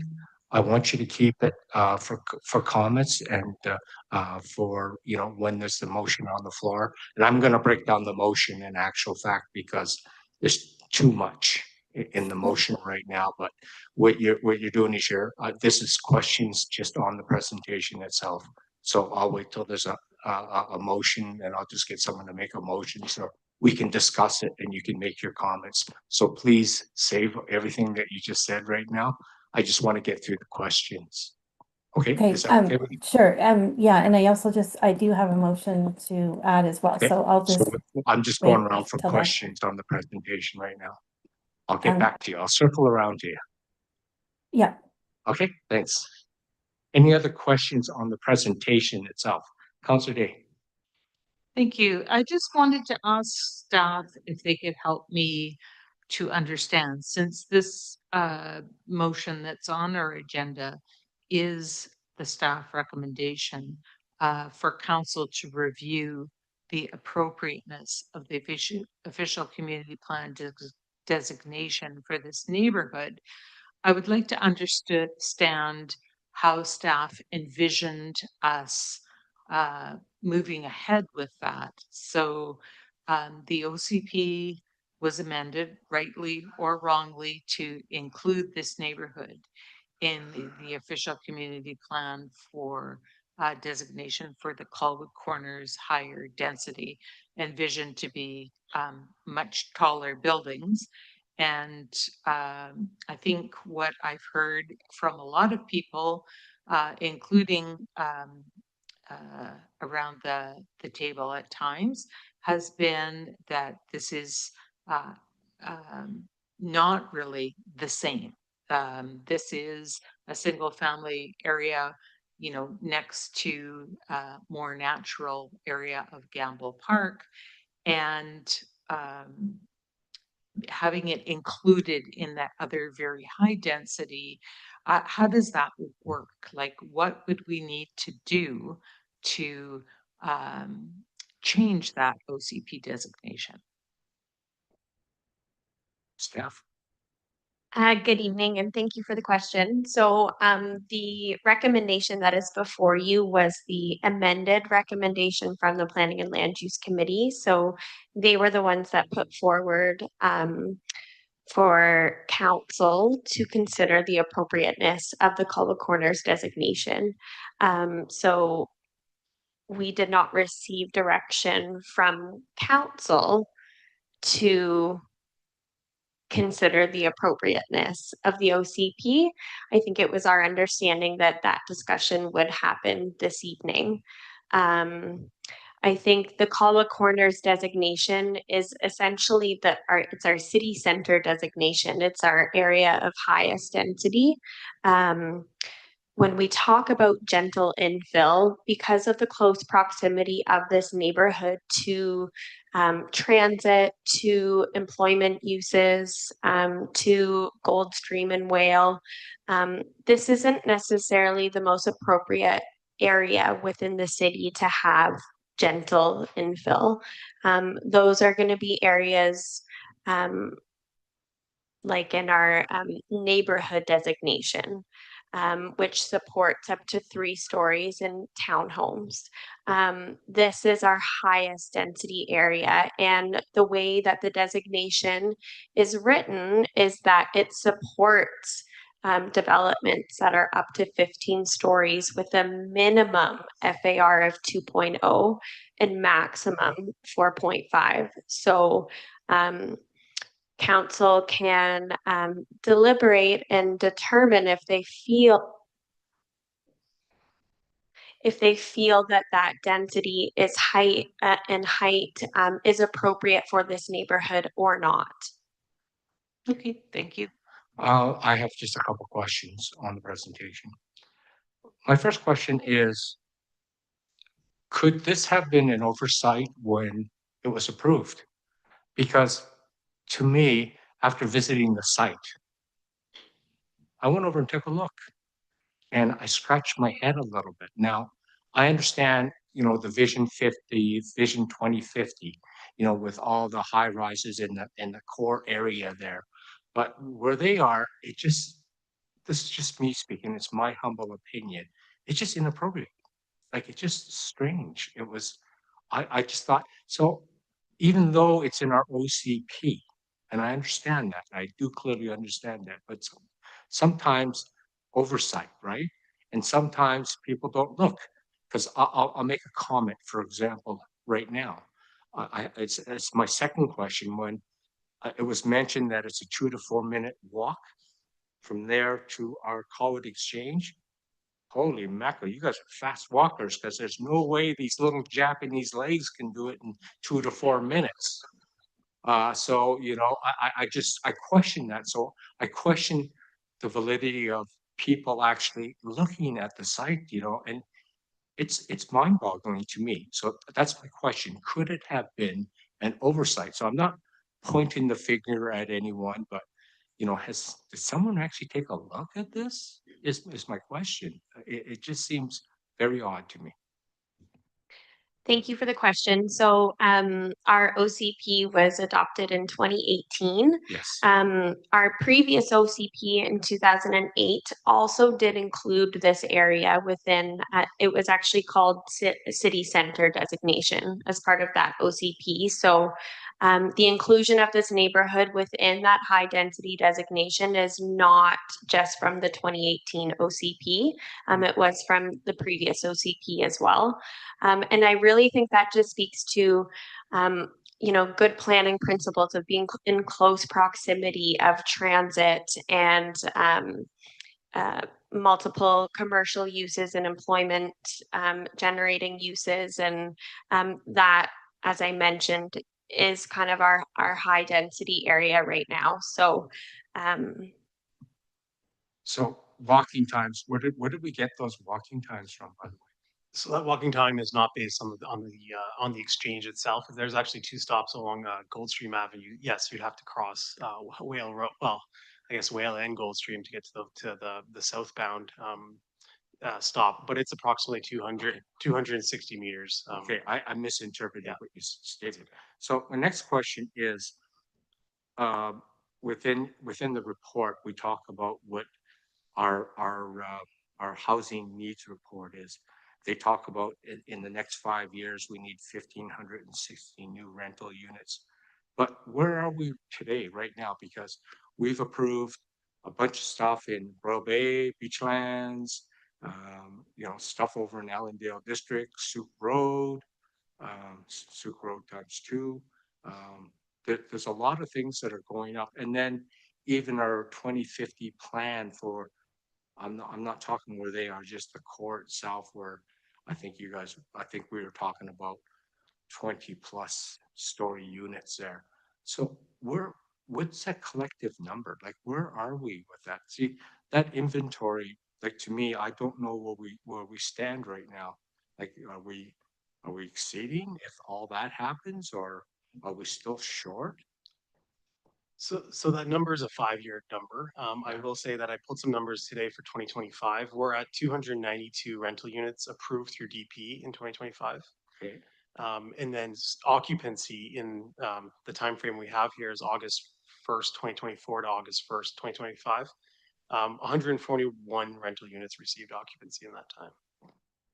Okay, so grand total, like, but what if we were to do everything that we've approved right now? What is that number? Like, where are we? Because this is just a proposal too, because I've learned a lot now being on council. Just because someone puts a proposal in doesn't mean it happens this year, next year. You know, I don't know, there's some that are not even being done now. So I guess my point, I know you can't predict that, but if you were to look at everything that, you know, is tentatively we've zoned and approved, where do we sit?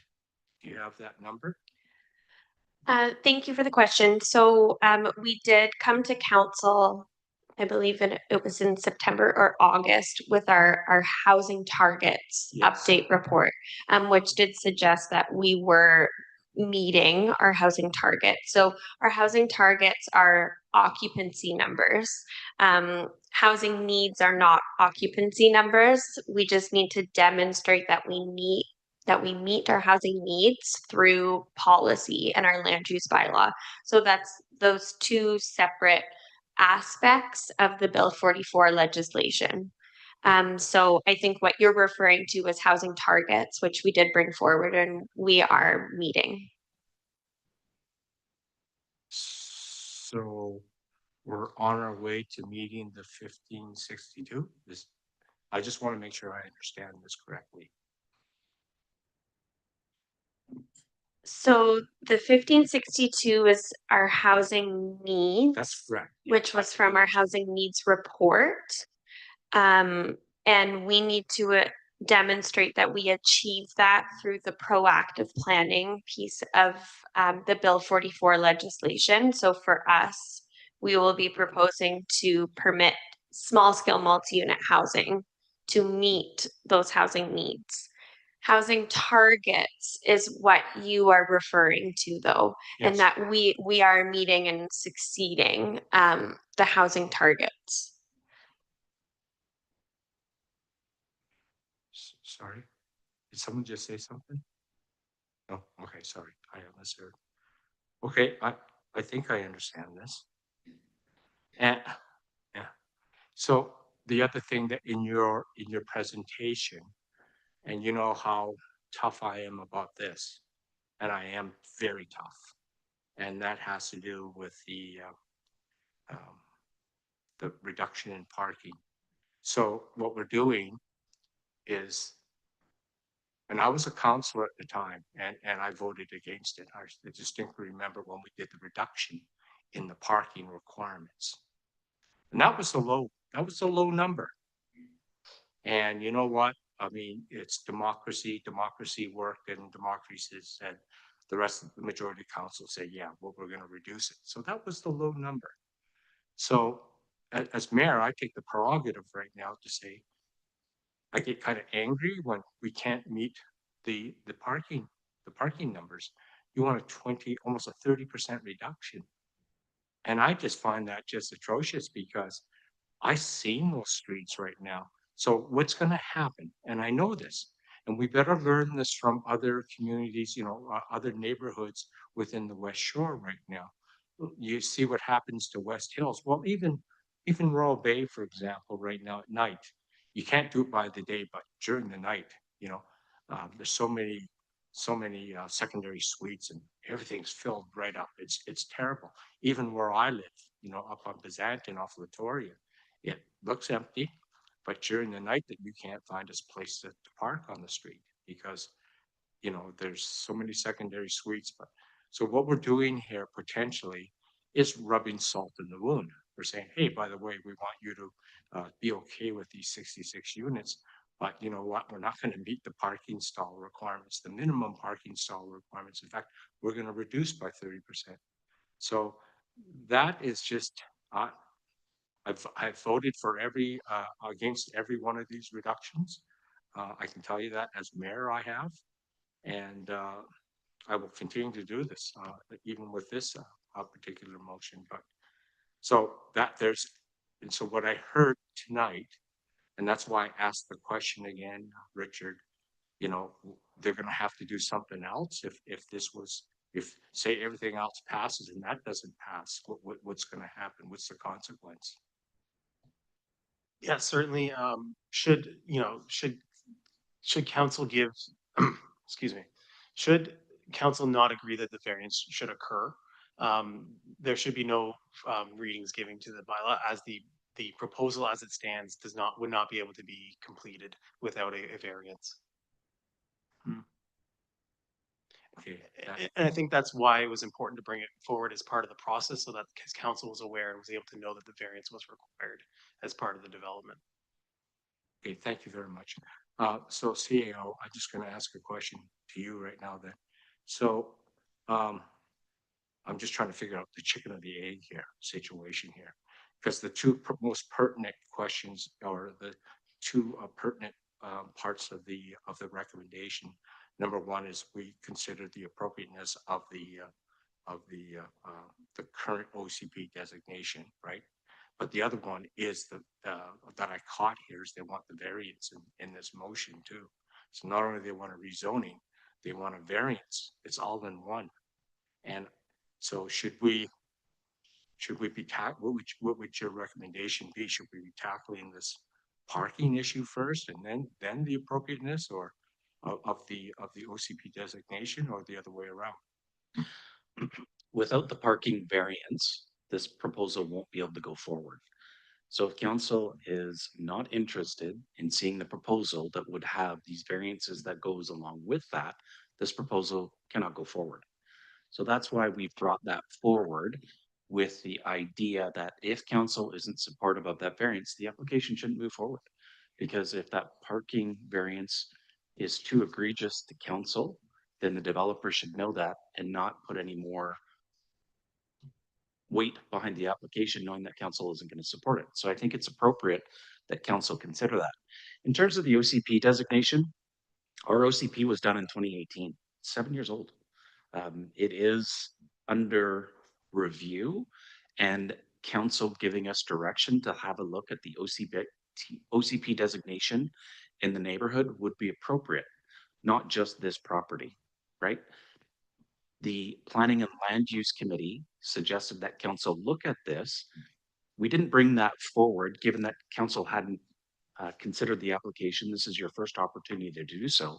So I think it's appropriate for council to give that direction and clearly indicate to the developer where you stand with this application. Okay, thank you very much. Yeah, that variance thing caught me, and it stuck and I just went, geez, this is kind of tricky that it's in there right now, and I didn't like it there. So automatically when I saw that, I just went, well, that's not going to happen in my own mind. I'm only one of 5 here at the table, but in my own mind. So I don't know what you were going to suggest, Councillor Jordison. Did you hear what Mr. Johnson has stated? So is your motion of that sort? So maybe we should be looking at the variance and making a decision on that. And then the second part of it is directing staff to go back and look at this, the appropriateness, recommendation as the appropriateness of this designation right now, because it is an old designation. So I don't know where your head is, Councillor Jordison. If I'll hand the floor over to you. Sure, Mayor Kobayashi, I feel that there's some things in this that maybe aren't fully specific to this proposal, but it is continually coming up. And I think so I'll just, part of my motion, first of all, I don't think that it should just be staff or us reviewing this OCP at this time. I think it should be the community as well. This, I think a lot has changed, a lot has happened with this provincial government and what they've asked local governments to to do. And I think that it's an appropriate time that maybe we need to have a little bit more of a review on certain key issues around the OCP. But subsequent to that, I think that what is really a pain in my side is I feel that I would like to propose that staff go away and come back with a gentle infill strategy or policy that's developed around existing neighborhoods and how to ensure that existing neighborhoods that they're not significantly altered in its character or appearance and that they're being considered. I feel like the old neighborhoods in Colwood or the, maybe not old is not the right word, but they're not, they're just getting these new developments put next to them, and then we're taking out all these, we're not gonna step anything down, we're gonna slam it right up next to them, we're gonna, we're not considering people that have lived here for a long time, and that's really frustrating to me. But yes, I think you're right that we should probably break it up and maybe take the first part of the variance for the parking on and do a vote on that maybe. So, do you want to make that motion then? We'll make that the first part of the motion about the DVP as worded in the current recommendation. Is that okay if we do that? And that it just says, and that council authorized the concurrent processing, or we can just say that council authorized the processing of a DVP application in conjunction with the associated rezoning application, and that the requested variance of off-street parking variance or regulations bylaw 1902/2022 to allow no less than 71% of minimum required parking be considered through the DVP process. So that'd be one motion, right? So we can vote on that. Because like I said, if we can't get past that, then why are we going to sit here and argue for the next 2 hours? Doesn't make sense. And then the second part of it is to have, as you said, have staff look at,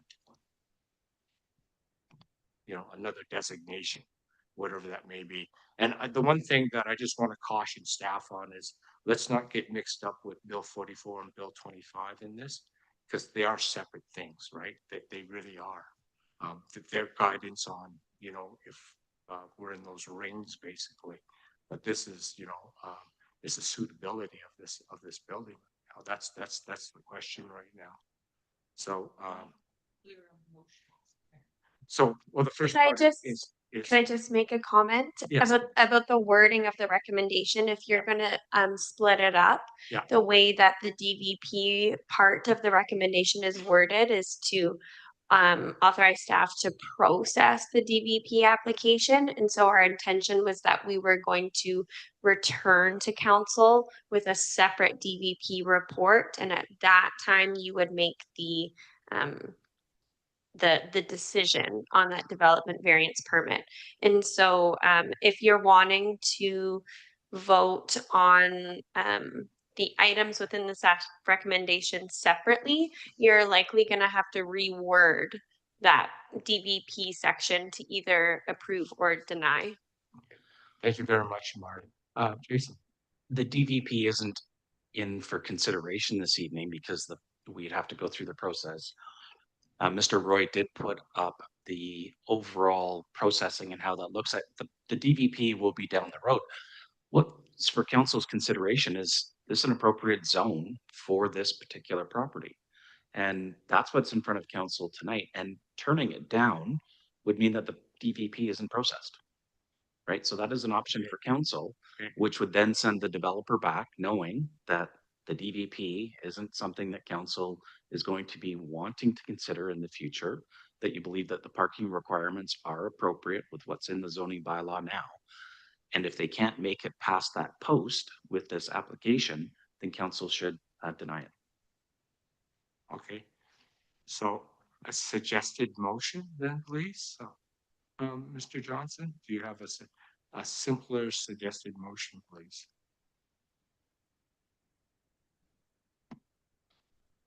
Sorry for putting you on the spot. That's okay. Just give me a minute to confer with my colleagues.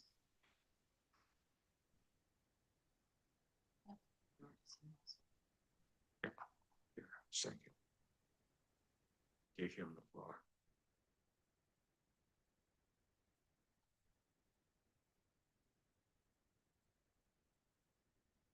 So there is a simpler motion on the screen for council's consideration that rezoning application RZ 00015 for 396 Tamarack Road be denied, thereby maintaining the current zoning and parking requirements, and that staff be directed to determine the appropriateness of the official community plan center designation for the neighborhood. Not just this application is what I'm hearing that council wants to consider moving forward. I might be incorrect, but that's what I've heard. I'll circle back to that one in a second. Councillor Jordison. I guess I just wanted to add the other part was that, that staff develop a, gentle infill strategy or policy needs to be developed or somehow worded, with regard to existing neighborhoods.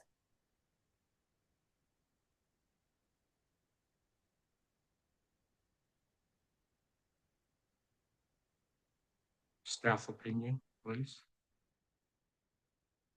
Yeah.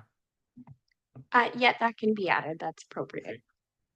So add that onto it, and then I'm just going to see if I can get someone to make a motion. But first of all, I'll let Councillor Day talk. Are you finished, Councillor Jordison? Yeah, I'll make the motion if you need me to after. Okay, I will circle back to you. Councillor Day. Thank you. Just wanted to share with you that at least according to the CRD, between 2020 and 2024, including 2024 and 2020, Colwood has added 1,900 homes of new development. Just that's what the CRD has on their website for what our stats are.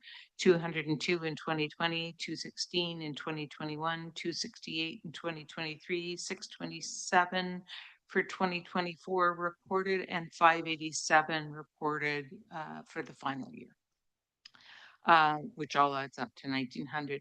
I just want to say that I feel that between 2008 and 2018, when we brought out the current OCP, I don't recall seeing any development proposals come forward in that area. So that's a full 10 years from 2008 to 2018. And I really don't personally believe that that area of the community is appropriate for the same designation as Colwood Corners, simply because there isn't existing neighborhoods, and if it isn't, it's still a valued and useful neighborhood with a community, as proven by the number of people here tonight, that deserves not to be overshadowed and lose their sunlight and have negative impacts from neighborhood development. Thanks. Thank you very much. You want to put that full resolution up then again, please? And Councillor Jordison, if you're happy with that, I'll get you to make the motion, and I'll look for a seconder. I'm sorry, can I just make one amendment to that motion? It should read the appropriateness of the official community plan Colwood Corners designation. Okay, yeah, that you're right. That should read that way. Just friendly amendment. You're for consideration, Your Worship. Okay, perfect. Are you okay with that, Councillor Jordison?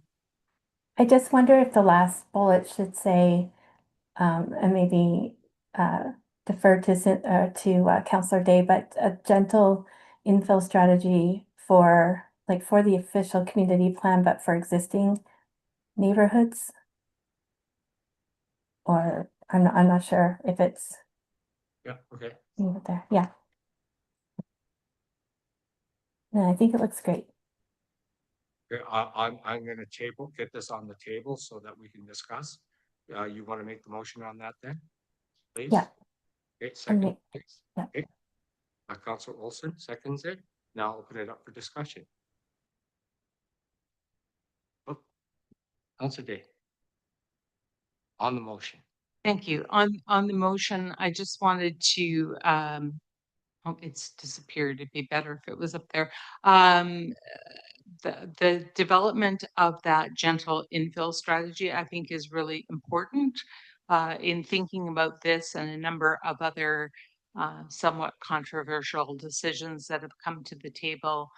I certainly have found myself saying, if you wouldn't want it to happen to you, you shouldn't want it to happen to anyone else. And that we really need to have some sort of a strategy to be fair to not just new residents and not just old residents, but both. Make room for people for sure, but also have a consideration for sightlines, for safety of traffic intersections, for visibility, getting out of your driveway, for being able to get out of your driveway sometimes. It seems to be that council is continuously in this position where we're expected to compromise safety or expected to compromise nature or expected to, and I recognize it's not easy to please everyone, and that not everything is going to turn out for the better, but I think that if we have a strategy that looks at shading, that looks at proximity, that looks at setbacks, and treats people equally throughout Colwood with equal consideration, that would be for the best. Thank you very much, Councillor Day. Any other discussion from any other councillors? Okay, seeing none, I'm gonna call the question. All those in favor of the the new recommendation, recommended motion, please. Okay, that's unanimous. Motion carries. I'm happy about it because I did not like the variance.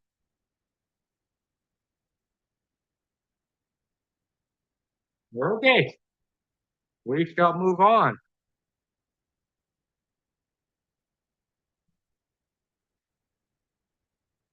Yes.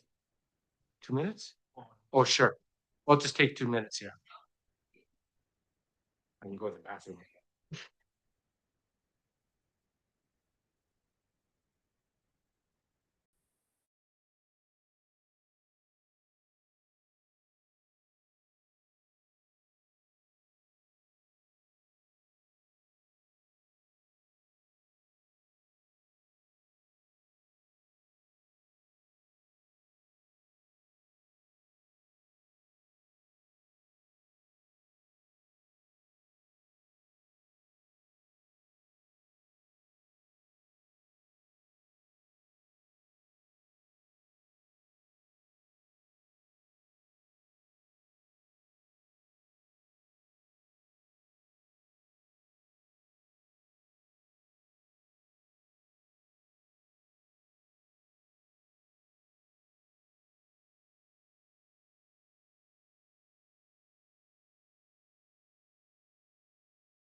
Are you okay? You're hooked up? Okay, we'll resume.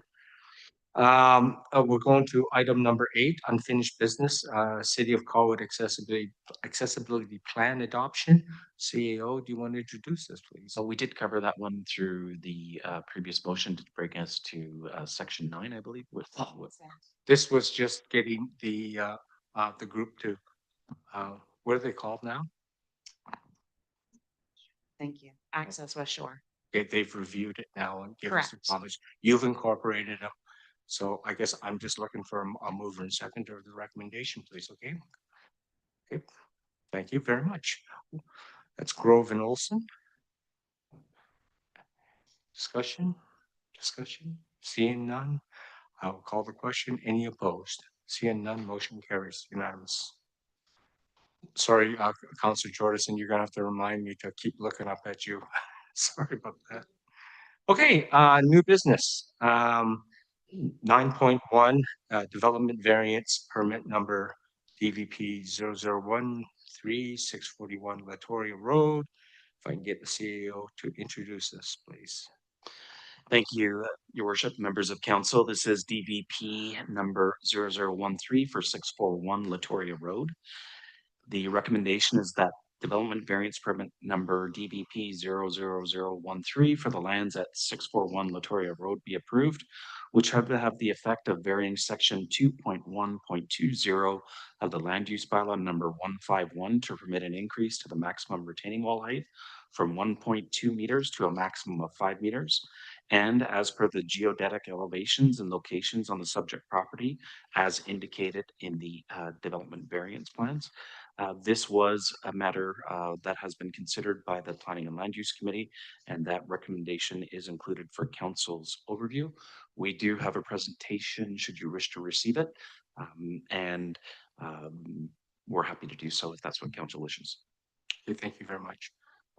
This one, it's unfortunate neither the chair or the vice chair of the Planning and Land Use Committee are here, because I was going to get them to just provide the motivation behind it. But I've watched the film on it, and it was a good discussion around it. It was unanimous. That was absolutely unanimous on that. They had a good discussion around it, so I was comfortable with that. But Councillor Day has some questions, so I'll open it for Councillor Day. Councillor Day.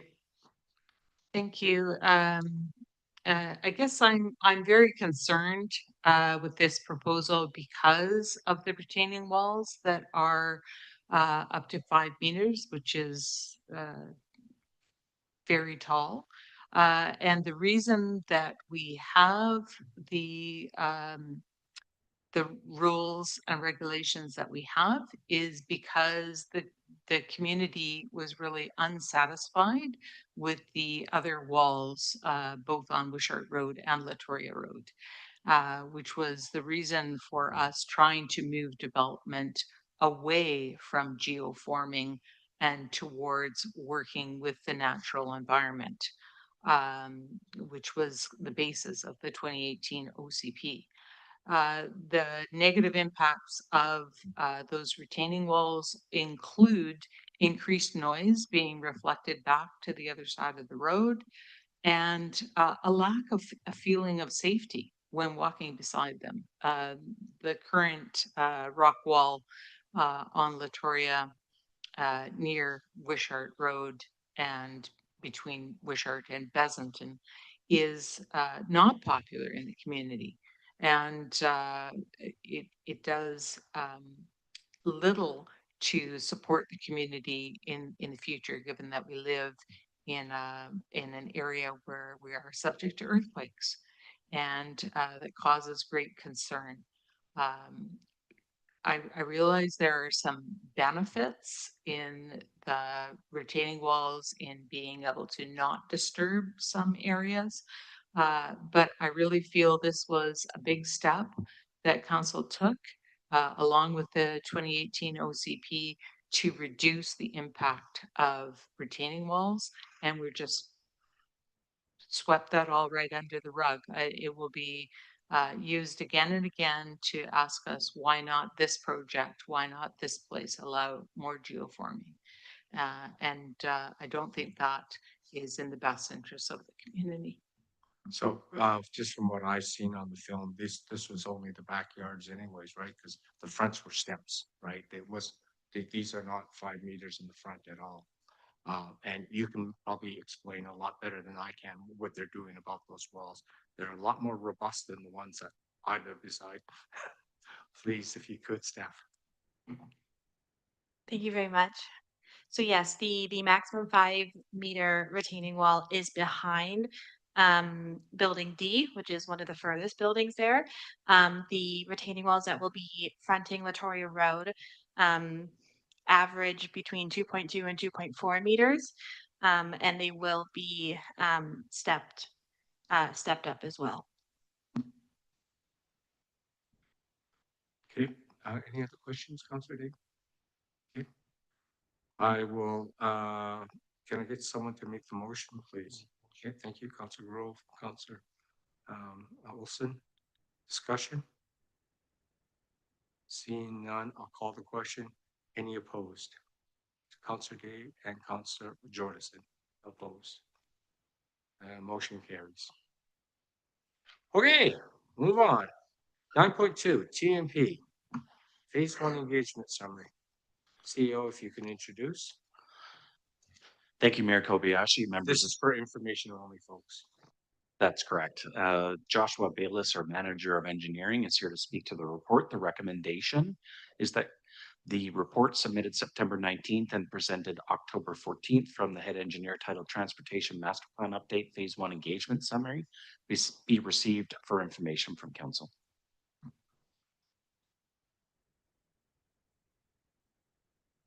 Sorry, our head engineer was no, Josh Andrews, our head engineer, will be speaking to this matter. Thank you. Apologies. Okay, thank you and good evening. I'm pleased to provide an update to the city's transportation master plan. As you know, we're currently writing the TMP to ensure it reflects Colwood's current needs and the community values and future growth. The first phase of the community engagement took place this past spring and summer, and we've now completed the comprehensive summary of what we've heard. Tonight's report presents the key results from that engagement, including the main themes and priorities identified in the resident and stakeholder workshops. This information is presented to Council for information and perception. Staff will use this feedback gathered through the process to guide the draft TMP, which will come forward for review ahead of the next round of engagement early in 2026. So if Council has any questions, we have Dan Casey calling in to help answer any questions, and of course I will be here as well. But other than that, thank you very much. Any questions, Council? Okay, Councillor Jordison. Thank you, Mayor. I just had one question. I'm just wondering, with this information that you have here from the engagement, how is it different from what was in the TMP originally? Is there much difference to it? This engagement was to get information from the community and what was important to them and what we might want to prioritize in this new draft TMP. So it isn't as specific as to what is to change from the last TMP, but we will use the information we gathered to inform this draft that we're currently writing. Does that answer your question? So I guess, yeah, sorry, Josh, a bit, but sorry, like, but what is the significant changes, I guess, Council can expect to see as a result of the engagement? Is that? I guess in the report, it would show some of the key takeaways that we collected. Some of those would be the reducing congestion, for example, is one of the main highlighted points that we heard from the community. So we'll be considering that when drafting the new TMP. amongst the other things that like improving safety and providing more travel choices. Okay, thank you. Our procedures, we have to make a motion to receive, or we can just, Robert's rule says we can just receive. Normally, we don't need a motion, but do we receive? This is one of the improvements that I'd like to make. When council receives the agenda, you receive the report. Yeah. Right? So we're essentially doing it twice. That's why Robert's rules say you don't even have to make a motion. By receiving the agenda, you've received the report by approving the agenda. So we'll be making that improvement moving forward. So we're not doing it twice moving forward. So that's one of the improvements that we will be making moving forward. So you want a motion then? Is that what you're trying to tell me? Technically, we don't need it, but this is the way we've done business for a long time. Although technically under Robert's rules, we're not required to do so. Councillor Day, you making the motion to receive?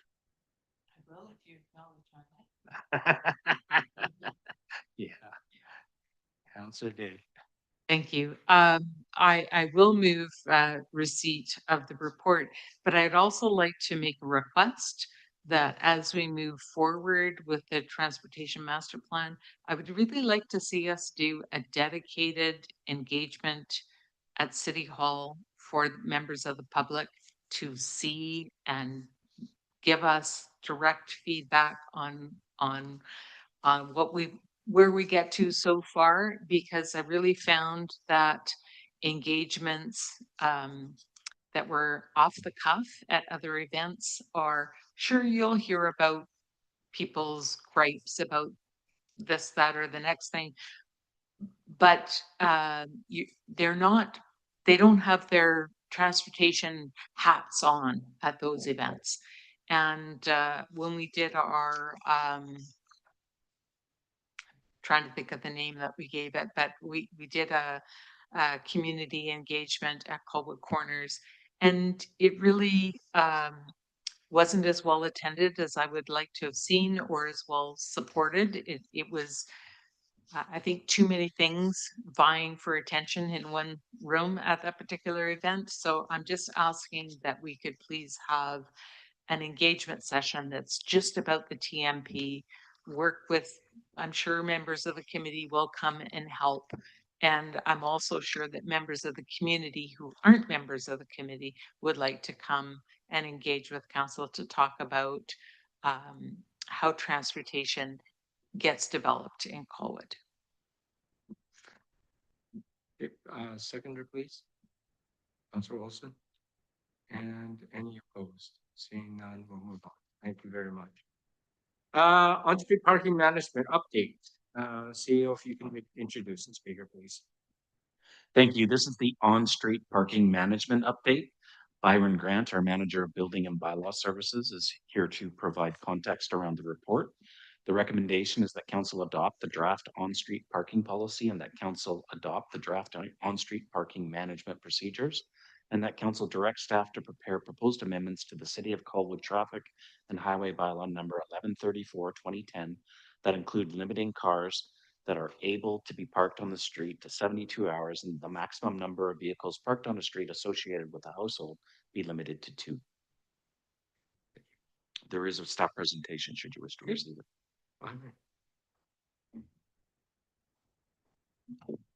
Are we gonna pull up the presentation?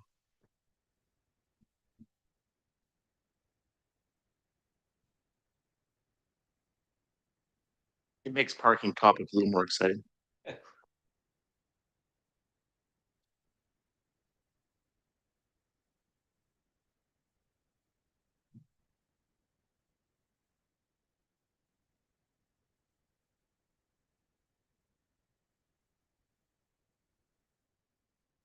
Okay. I feel empowered to have a remote control in my hand tonight, so that's exciting.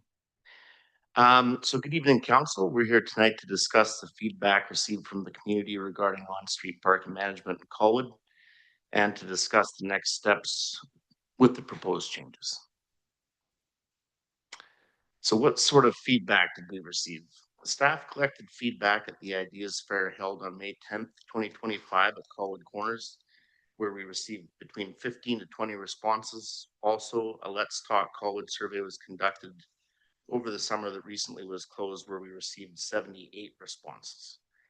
Generally speaking, the feedback received was a desire from the community for there to be a more consistent system to manage parking across the city, and a significant number of responses saying there can be too many vehicles associated to one address parking on the street.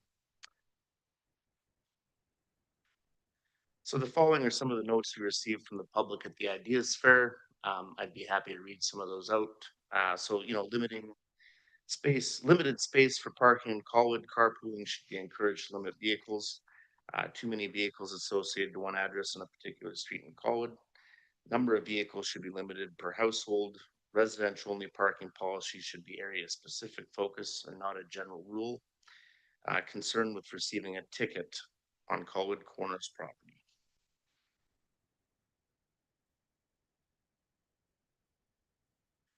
So the first question in our Let's Talk Colwood survey was asking people what neighborhood they live in. 25 of the respondents were from Triangle Mountain, shown in dark green. 15 from Royal Bay, shown in orange. 7 Lagoon area, shown in the darker blue on the right. 6 from Colwood Creek Park area, and 8 from Wishart area, shown in lighter blue. The next question was the housing type of the respondents. So 63 respondents live in single family dwellings, shown in green, 11 in townhouses, shown in yellow, 1 in a multifamily, shown in purple, and 3 in a carriage house or a secondary suite. Another highlight is we asked if it was a challenge to find parking in the respondents' neighborhood. 34 found that it wasn't a challenge in purple, 15 said somewhat in yellow, and 21 said it was a challenge. We also asked the respondents how many vehicles should each household be able to park on the street. 44 respondents said it should be limited to 1, 18 said it should be limited to 2, and only 4 said there should be no limit. I won't bother going through all of those comments unless you'd like us to, but we were pleased with the amount of feedback we received with specific concerns. Generally speaking, the resounding theme is the amount of vehicles that can be associated to one household, not leaving space for other residents or visitors. There were a few responses for better tools for parking management, and a handful of respondents that feel parking is not an issue in the neighborhood. And some more examples of some of the feedback we received. Also important to note that in one of our appendices is the complete report along with all of that feedback. So it was a lot of good feedback that we received. We also asked how residential only parking areas and time limited zones should be established. 41 respondents said by a neighborhood petition in yellow, 35 based on complaints received, shown in green, followed by other council directions, shown in purple and pink.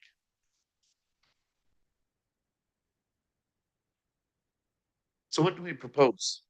Staff propose a policy and procedure along with amendments to our traffic and highways bylaw. The intention with the policy and procedure is a method to consider establishing time limited or residential only parking areas on a case by case basis. These areas can be determined by one or more of the following: through a number of complaints received by staff, a community-led process using the petition included in the draft procedures, or by council direction. For example, if a residential parking area is determined, the number of vehicles able to be parked on the street could be limited to a number such as 2. This is a common number that is used, but it may need to be dependent on the available parking in that area. So locations such as Royal Bay may need to be 1 based off spaces available if the community was to see a benefit in a residential only parking zone. However, in some cases, establishing a residential only parking area would not be the solution, though, as it can sometimes be only one problematic household that is monopolizing parking on the street. In some cases, staff have observed up to 5 vehicles from one household generating repeated complaints without any sort of enforcement mechanism. It would be unnecessary, in our opinion, to implement a residential only parking area due to one problematic household. The study done by Watt Consulting recommends limiting on-street parking to 2 vehicles per household through bylaw or policy.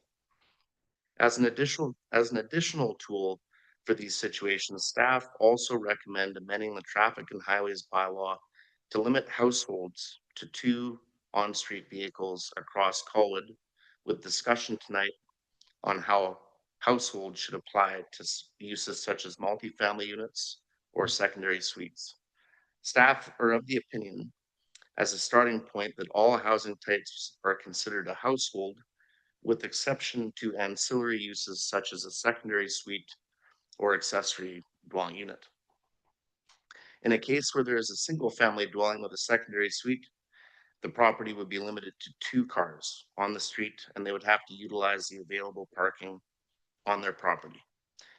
A large amount of the complaints received on one street in Colwood, for example, are due to one problematic household, and this could be a good starting point without much investment of staff time. Out of 300 complaints this year so far, 16 are regarding this one particular address, which is a noticeable amount.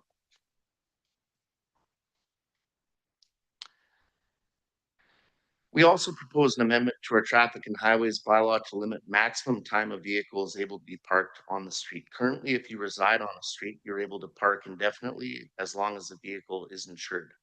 Compared to many other larger municipalities in the island and lower mainland, parking is limited to 72 hours. In most cases where this bylaw exists, it would only be enforced reactively for ongoing issues in a particular area or with certain properties. Obviously, the intention is that a vehicle does not monopolize a certain spot on the city streets, and parking is equally available to others as well. So if council were to support the proposed direction, staff would implement the draft policy and procedure, along with bringing back the suggested bylaw amendments to the traffic and highways bylaw. While staff do not consider on-street parking a major issue in Colwood now, we do believe these proposed changes would provide our bylaw team with effective tools to manage our current parking issues more effectively, and would relieve some of the strain for people who do find parking a challenge. As our city grows and if our capacity to manage these issues changes, staff will return with improved technology and increased service levels if needed. So that concludes our presentation for this evening. Please answer any questions. Thank you very much. I'll open the floor for council. Councilor Jordison, we'll start off with you.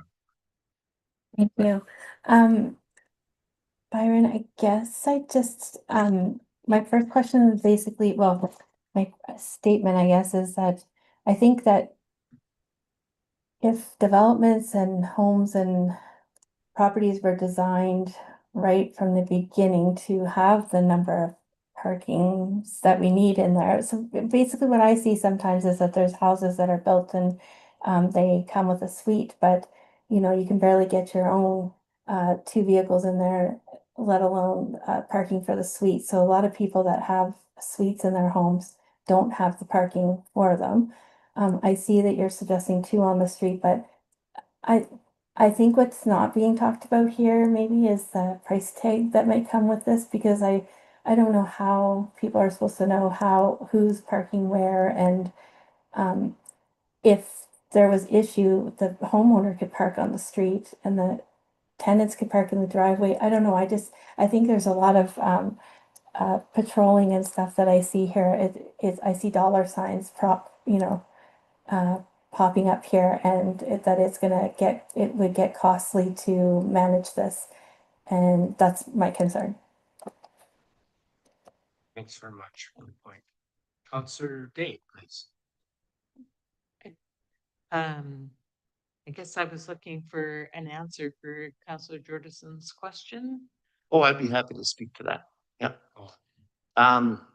Yeah, I mean, when it comes to secondary suites, if you do get a permit for a secondary suite, there is a parking requirement on the site.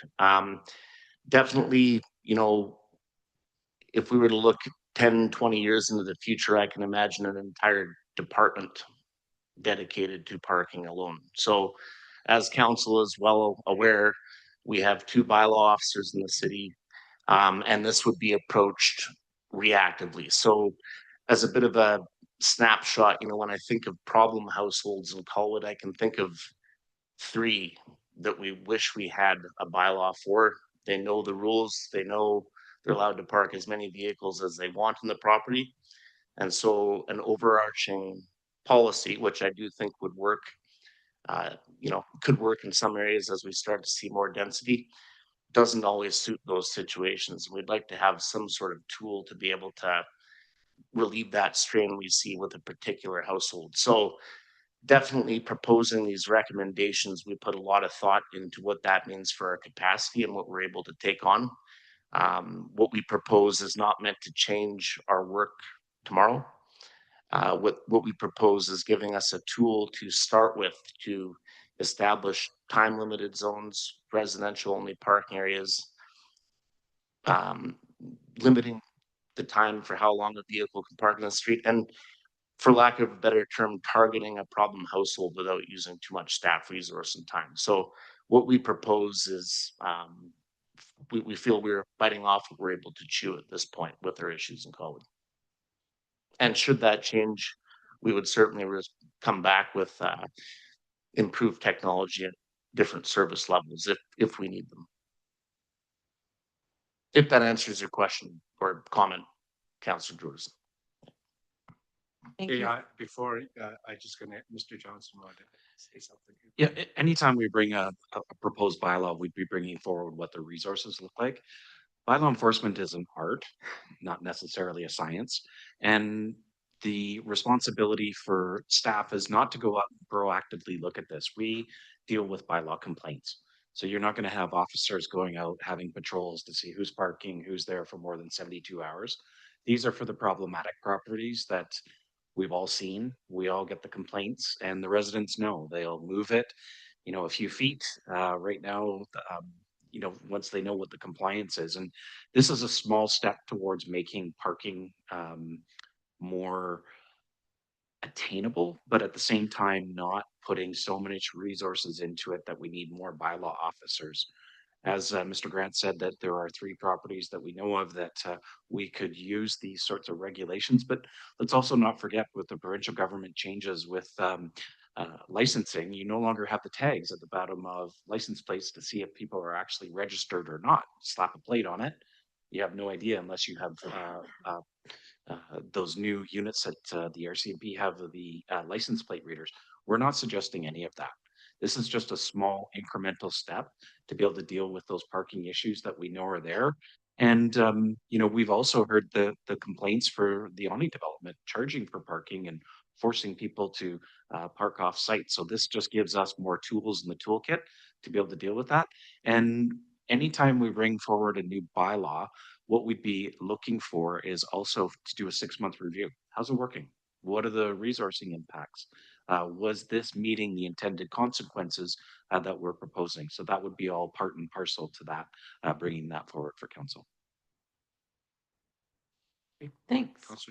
I just wanted to ask for those, few problem properties, and I certainly have heard about some over the years from residents contacting me and us not having the tools to help them. If this it passes tonight, the recommended motion, what changes for you in the enforcement of a complaint? Yeah, thank you for that question, Councillor Day. And what changes? I mean, literally tomorrow, how I said our work day doesn't change. The one thing that does change, I can think of, I have to be careful naming specific areas of Colwood, but take Royal Bay, for example. I mean, when you drive down the street, it's full of cars, right? And you'd think that people would be tripping over each other to develop a policy or bring us their concerns, but we're finding again that, it can just be one problematic household that is all of the complaints we receive about Royal Bay in general, right? And when you think about that, it's, you know, it seems like people are, at the moment anyway, I better watch what I say, you know, being a community and being respectful of their neighbors and how they park. So in answer to your question, what changes? I mean, tonight we have a draft policy and procedure. We would have to come back for bylaw readings for the other two that I suggest, but those tools would help us, and we would use that for one household if we had that bylaw. Right now, I can think of another household that I wish we could have used that for, but now that person has moved on, so that issue solved itself. But if that answers your question. Yeah, I'm just curious because I'm thinking of a particular area in Colwood that I'm aware of. I think there's been a change in who lives there, but the parking persists because it's become ingrained in our boulevard. There's like little tire tracks for the extra driveway they've put in. So I think that it's important to set our regulations and not go crazy, but also to have something that we can enforce. And I just would be very mindful that I'm wanting to hear um, how it rolls out as we try to find strategies to deal with it. And one size doesn't fit all. So I do appreciate the approach of seeking individual communities to ask for individual solutions that match the community. And we're not trying to force this down a universal project. Thank you. And if I may make a comment, Chair. Yeah, so definitely how people park and call it is a different conversation, and straddling trenches and all, that's a different conversation. But yeah, for now, it's the what tools can we use to deal with the issues we're seeing now. So appreciate that.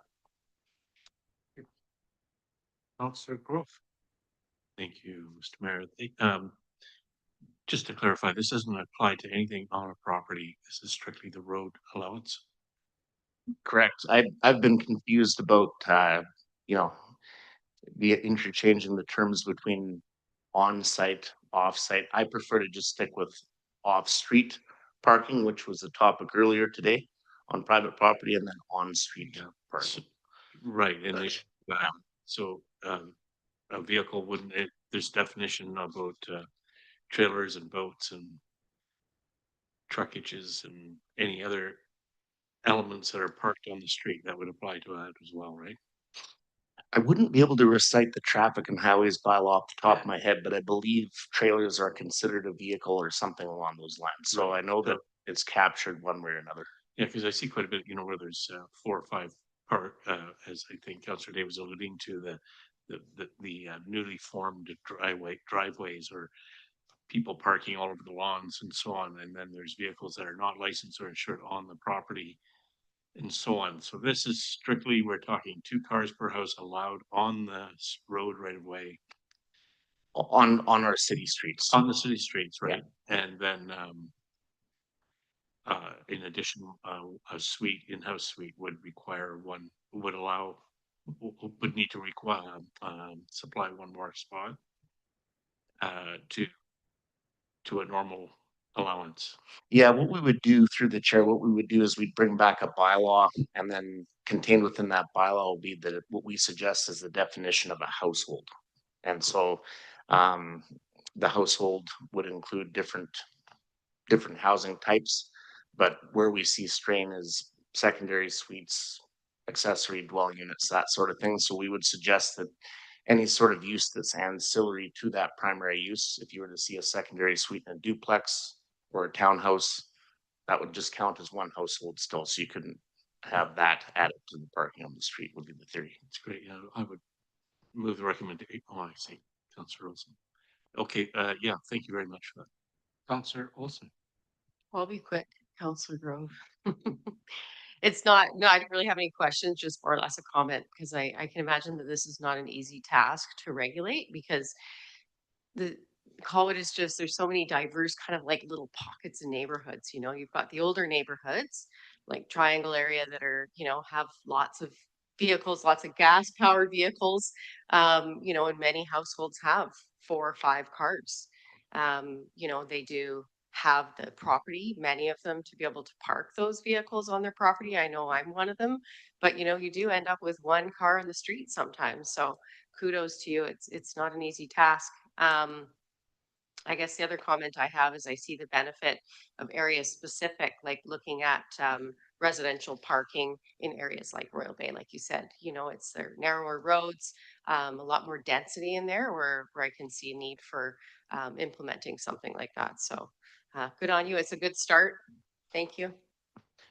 Chair, if I may, one more comment. Yeah, if I could, what we've seen is, and I think everyone knows this if they have kids as well, but not only if like you'll have a use for the secondary suite in the basement, but you're just as likely to have kids that stick around the house as well. And then they also get cars.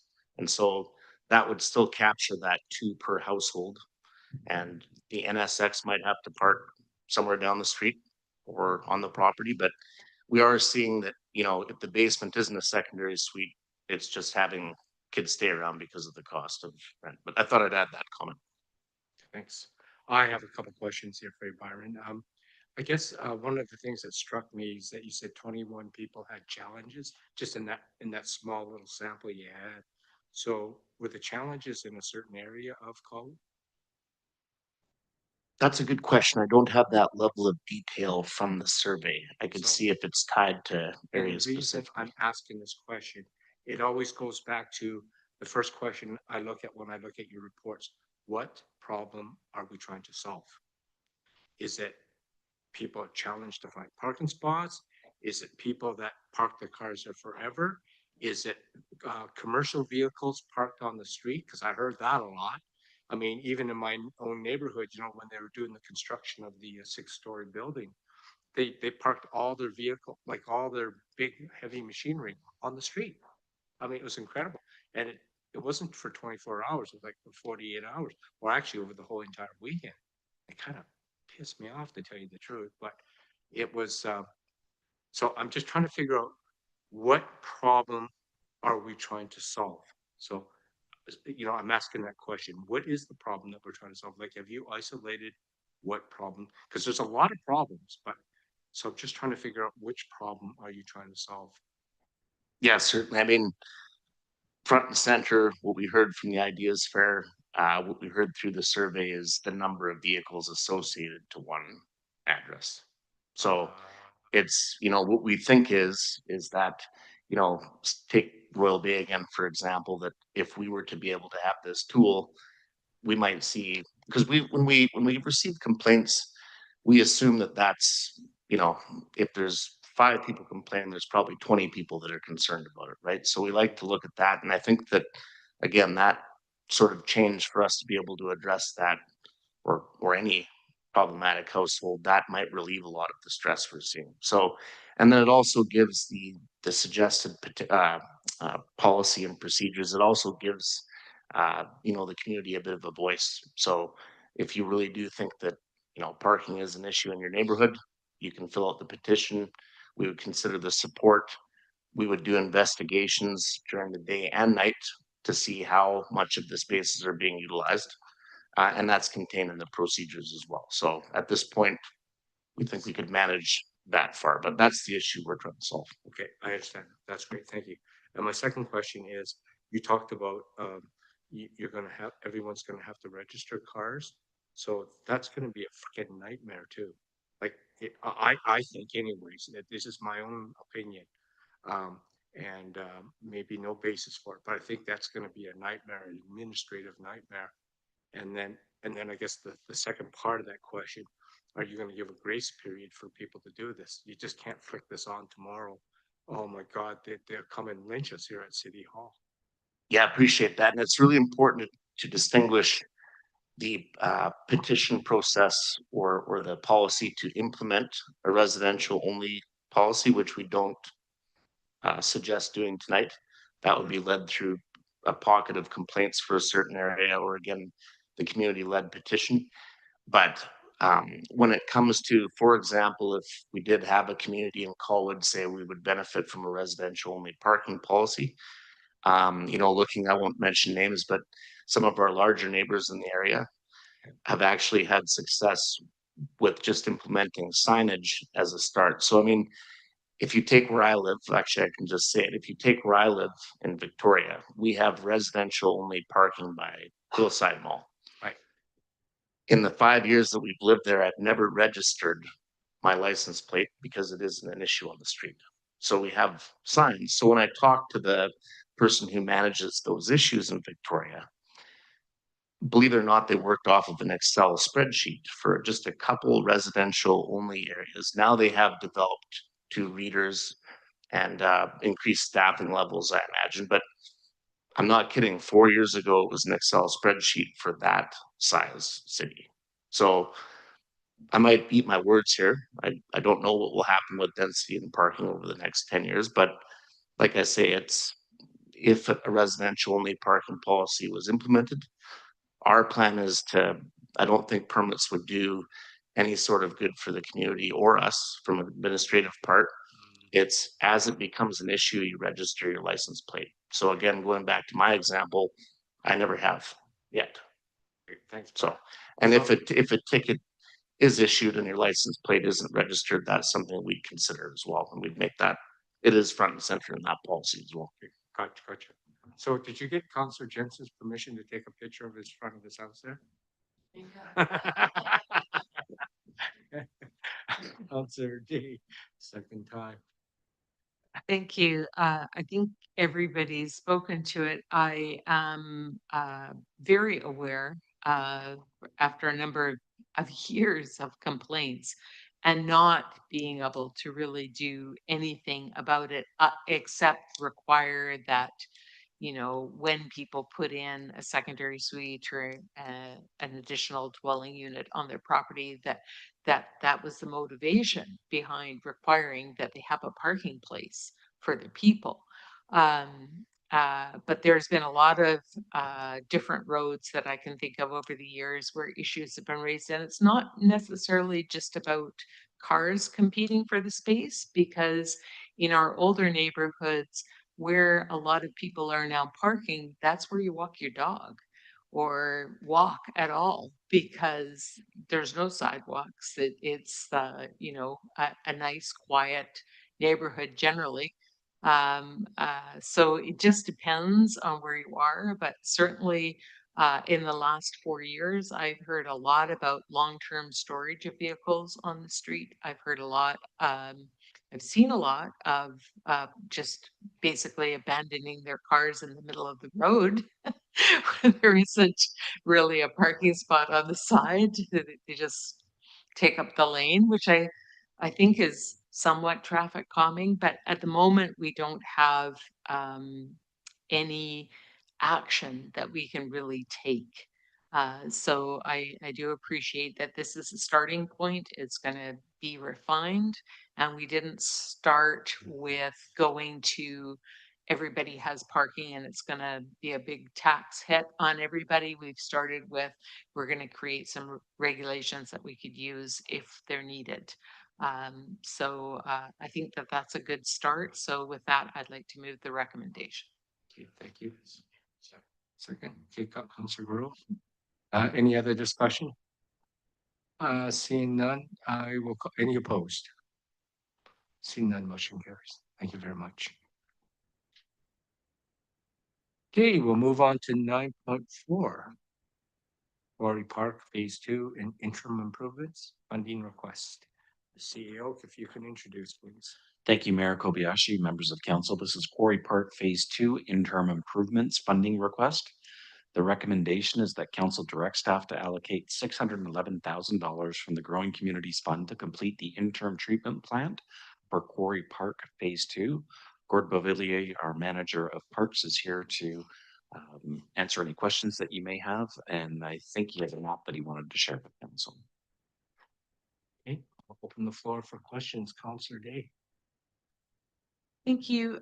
This was in the 5-year capital plan for 2026. And I would like to know why we're considering this now rather than considering it with the budget.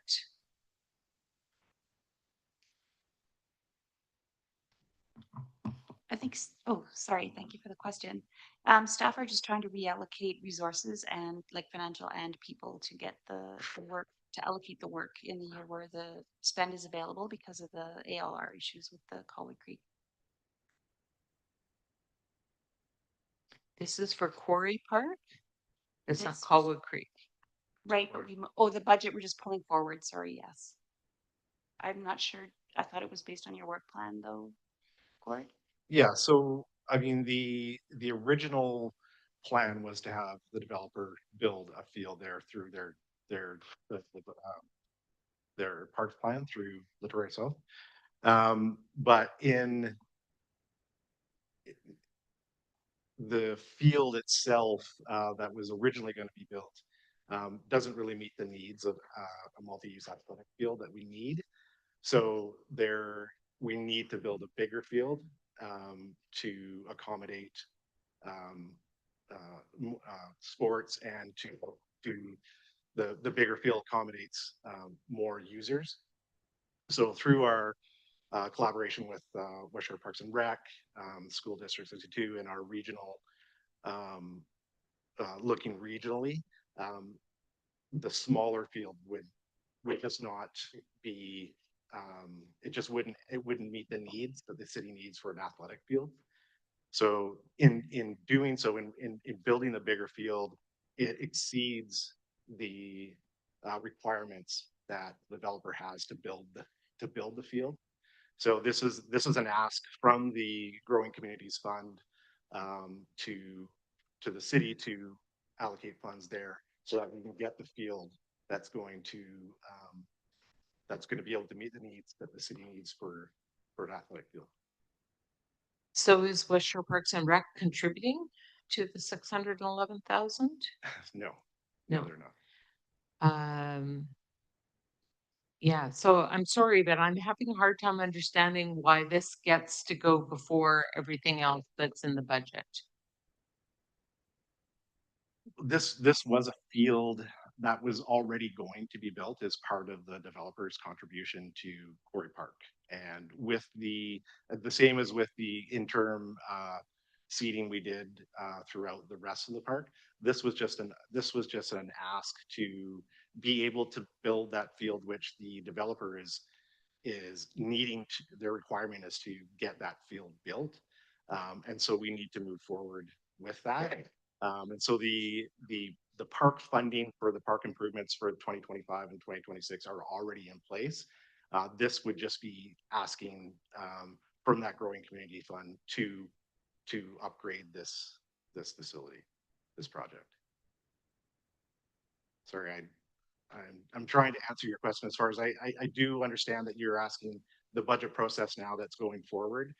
This is already an ongoing project, Quarry Park, that was already going to be built, and that I think the timing for it is we need to be on it now so that we can get this field built for 2026 for the requirements for the developer. Yeah, I'm finding all of that hard to understand why that puts it in a separate category from the rest of the budget asks, because you're telling me that the developer contributions were not enough.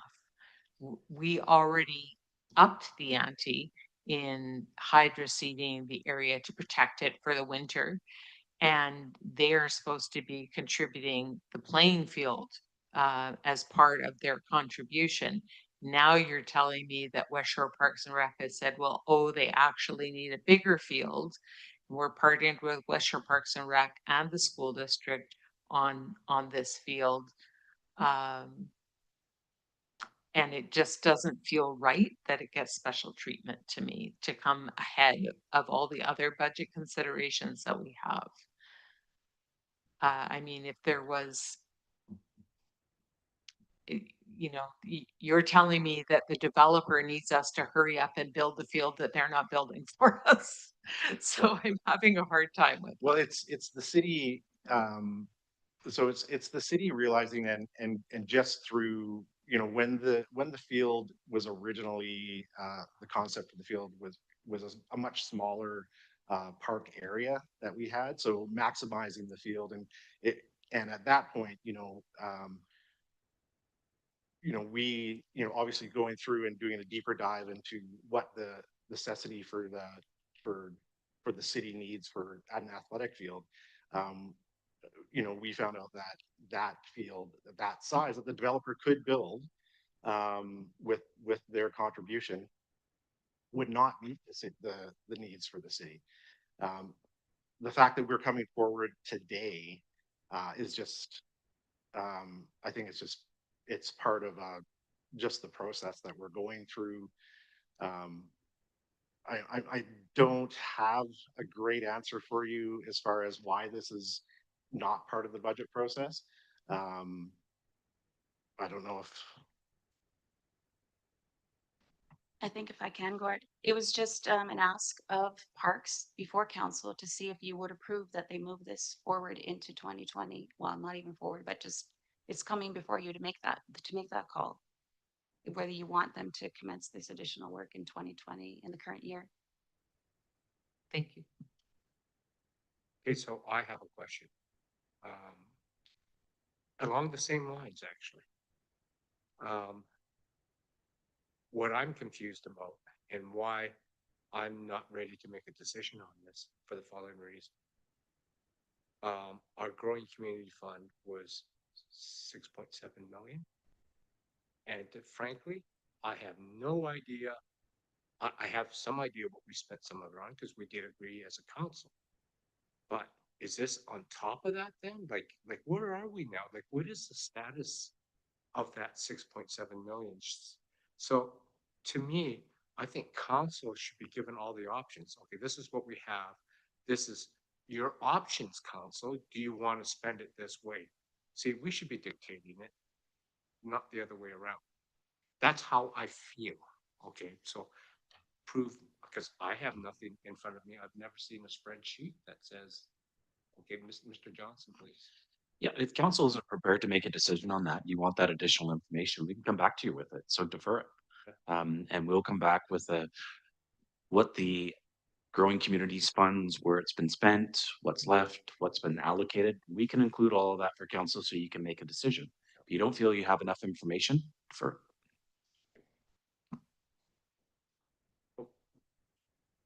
Kim, are you up or down now? She's got her hand down. Oh, sorry, I just think I agree that I think that perhaps we should defer it. I don't feel that there's enough information. Okay.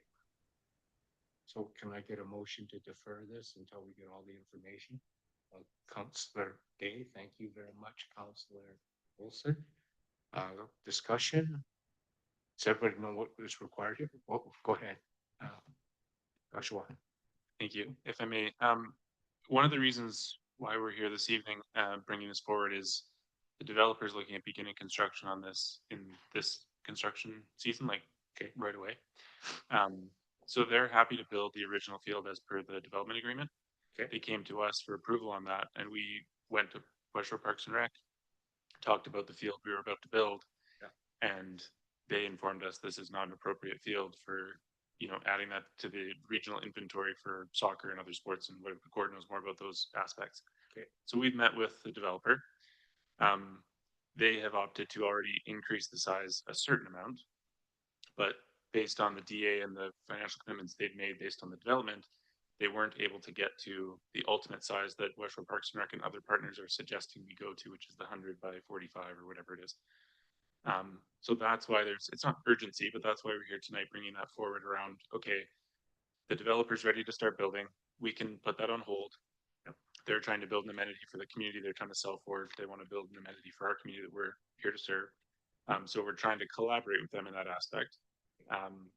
The funding source is more about, it can be funded from wherever council sees fit, of course. This was a suggestion from staff to say, there's a grant here that we already have.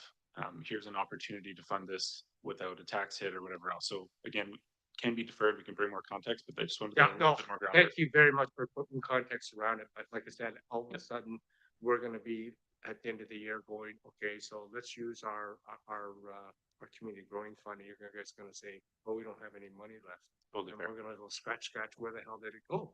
Because we're being piecemeal to death. So that's my whole point. So, you know, I think we should be making that decision collectively as a council. So that's my opinion.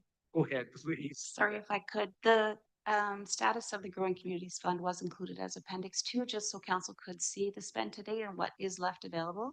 Yeah. However, we will absolutely be bringing forward suggestions for how to, what could be possibly uses for that remaining funds for the rest of the 5-year Perfect. financial plan. I'm happy. Super, thanks. And so did I call the question? Or, oh, you know, it's still discussion? Wow. I'll call the question. Oh, go ahead, Councilor Grove.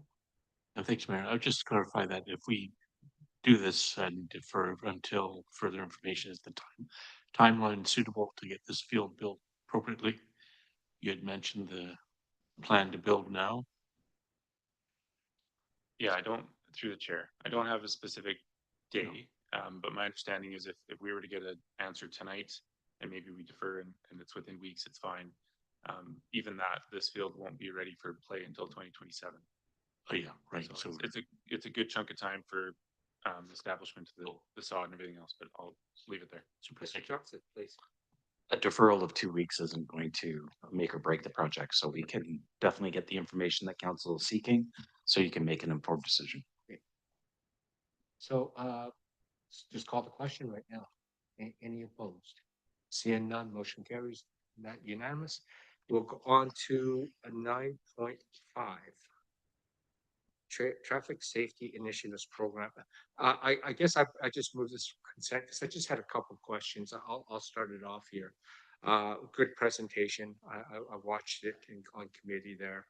The questions that I specifically have is, what's your criteria for when you use speed bumps and speed cushions?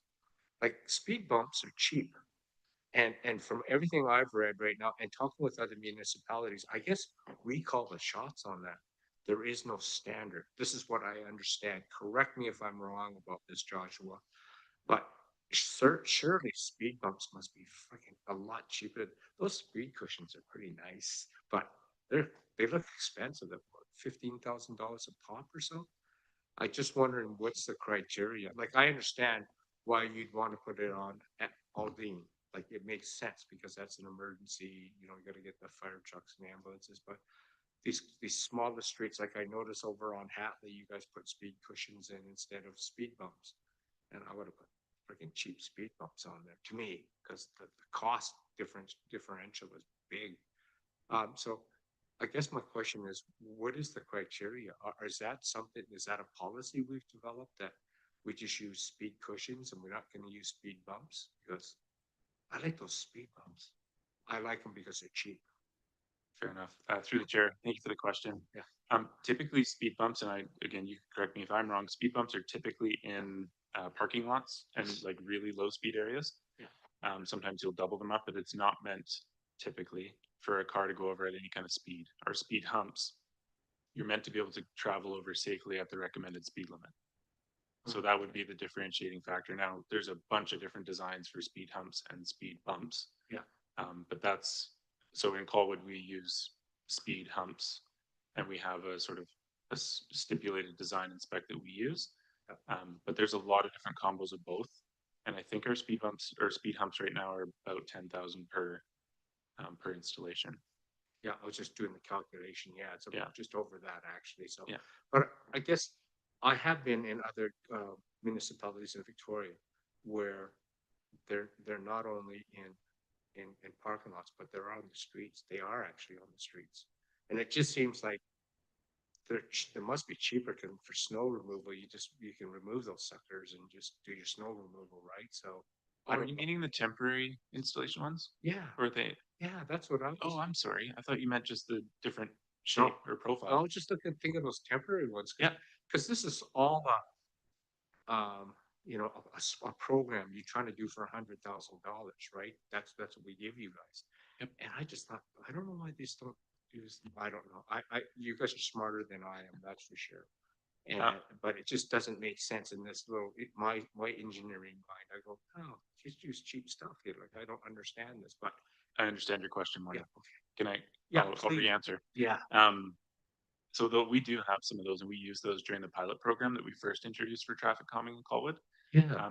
And so we would install them, and what we found was first the neighborhood never elected for us to remove them, so they would stay there. But they're not the ones that we had anyway, and we can do some more research into other models. Yeah. The ones that we had were temporary in nature. So they would get damaged, they'd get hit by the snowplow, the maintenance of pulling them and removing them, putting them back was way more significant than putting in a $10,000 capital expenditure and having it be something we can have and plow through and work with through the winters and everything else. Okay. So capital wise, more expensive up front, maintenance and upkeep much cheaper over the long haul. Okay. We were finding that temporary installation just, it was never temporary. Everybody, once you put them in, they're like, we want these. So we put them out and we'd come back and put the $10,000 actual speed hump in. And then we just stopped putting out the temporary ones because they couldn't last. Okay. Now we can look into other models, so I'm not suggesting there aren't other solutions. Yeah, so this is a stupid question because there's different technologies, you know. Yep. I was just into popular mechanics. Yep. I like reading that, but I was just looking at the different types, and in fact, some of them are so cheap that they don't even bother maintaining them. They could just take them and since they're broken or worn down, they chuck them to put another one in, and you can do a lot more of those than putting like a permanent speed humps in. But it's just, I'm just throwing that out there right now. So I was just trying to understand if you had your own policy, but because it's pretty well, from what I read in the Highways Act, that we pretty well can do anything we want to do with our roads, okay? Because there is no regulations per se, right? It's We're not too far off. We might get some litigation issues, but yeah. Yeah, we get to do what we want to do. So that's interesting. So get you a second. So I'm just asking that question here. And the other one that I was really confused about is the projects. So you guys were talking about the $100,000 and then you want to do the carryovers. I'm okay with that as long as that's what it's used for. It can't be slipped into any other thing. I'm really nervous about that. Not that I don't trust you or anything, but I just get this bad feeling about, you know, while we're doing the carryovers and so I'm always afraid of carryovers, mainly because my philosophy as far as taxing, because we have to tax people for those dollars, is that there's nothing like in it, and it really angers me. And this is maybe my makeup right now, is that it's like when we do our budgeting, we always have these surpluses, right? That just gets me. Because surpluses equals to me, we didn't get around to it because we got too darn busy, right? That in most cases, that's what happens. But it also means that we just overtaxed our taxpayers. That philosophically, I'm just saying. So I guess the question I'm trying to get to right now, I started looking at the projects, and this is where I started really getting confused because a lot of those projects are quite expensive that you want to do. So I'm going, so what the hell is it on this list for? Like, is this going to be a separate capital list? Like, that's my question. Is there, are you capitalizing some of these things? And yeah, please, if you can answer that. Thank you for the question. We had a bit of discussion at the committee meeting, but I don't think we got fulsomely into it. So I appreciate you asking this tonight. One of the things with our matrix program was it's fully based on people's concerns in the community. Right. So there's no metric based on, well, you can't complain about that because it's a $2 million project. So they'll bring anything forward to us and we'll put it through our matrix. What we're finding is with now having that matrix tool, when someone calls in, we can start to put parameters around the project to say, well, that's outside of the scope of this program. So we'll put that through as a potential capital project in the future to bring to council. So what you're seeing in that list of, I think it was 57 or 63 projects, I don't recall now. There's a large array of costs. So you've got 20,000, and even in the solutions, you've got a problem. And then how do you address the solution? Sometimes you could put a $20,000 fix or $120,000 fix to the issue. So you'll notice the two projects we got through committee and were recommended to council today, they were the lower end of the recommendation on both. So it was about $30,000 spend for each. Again, that's an estimate. Once we get into the, the strategic locations of all the treatments and things like that, it could be 32, it could be 28, who knows? We'll get there, we'll get to those details. It's the notion of here's the concern the citizens brought up. We put it through our matrix that scores it. It landed here on the list. Here are the two solutions. Committee suggested the lower end of the solution. So now staff have the guidance, if council gives us direction tonight, to go look at that concern the community has with the ranking it received through our matrix. We've received direction from committee and possibly council tonight to say, let's look at fixing that with this dollar amount and this sort of idea of how we want to do it. Those two projects together, generally speaking, equate to about 60,000.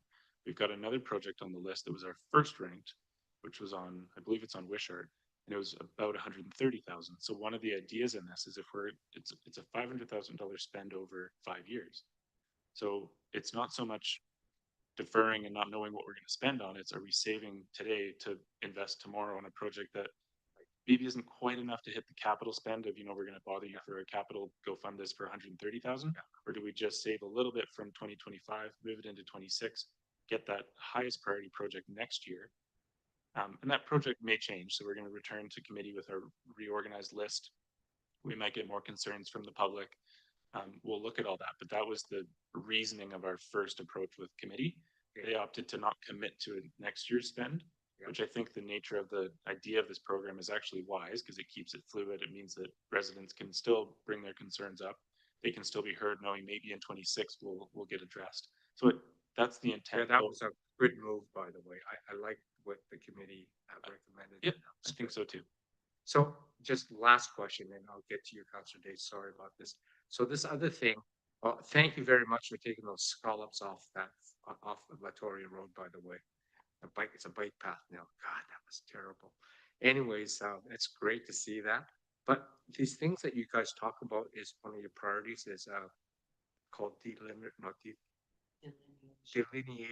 delineator. Are those little white sticks that go up? So is the idea, like, where are you putting them on the, I don't quite understand. Are you putting them like to delineate between the bike path and the road, or are you narrowing the road, or what are you doing with those sticks? Like, I don't understand that. So on the north side of Latoria through the chair. Yeah. One of the biggest concerns we're seeing from the public in our bike network is on Latoria Road.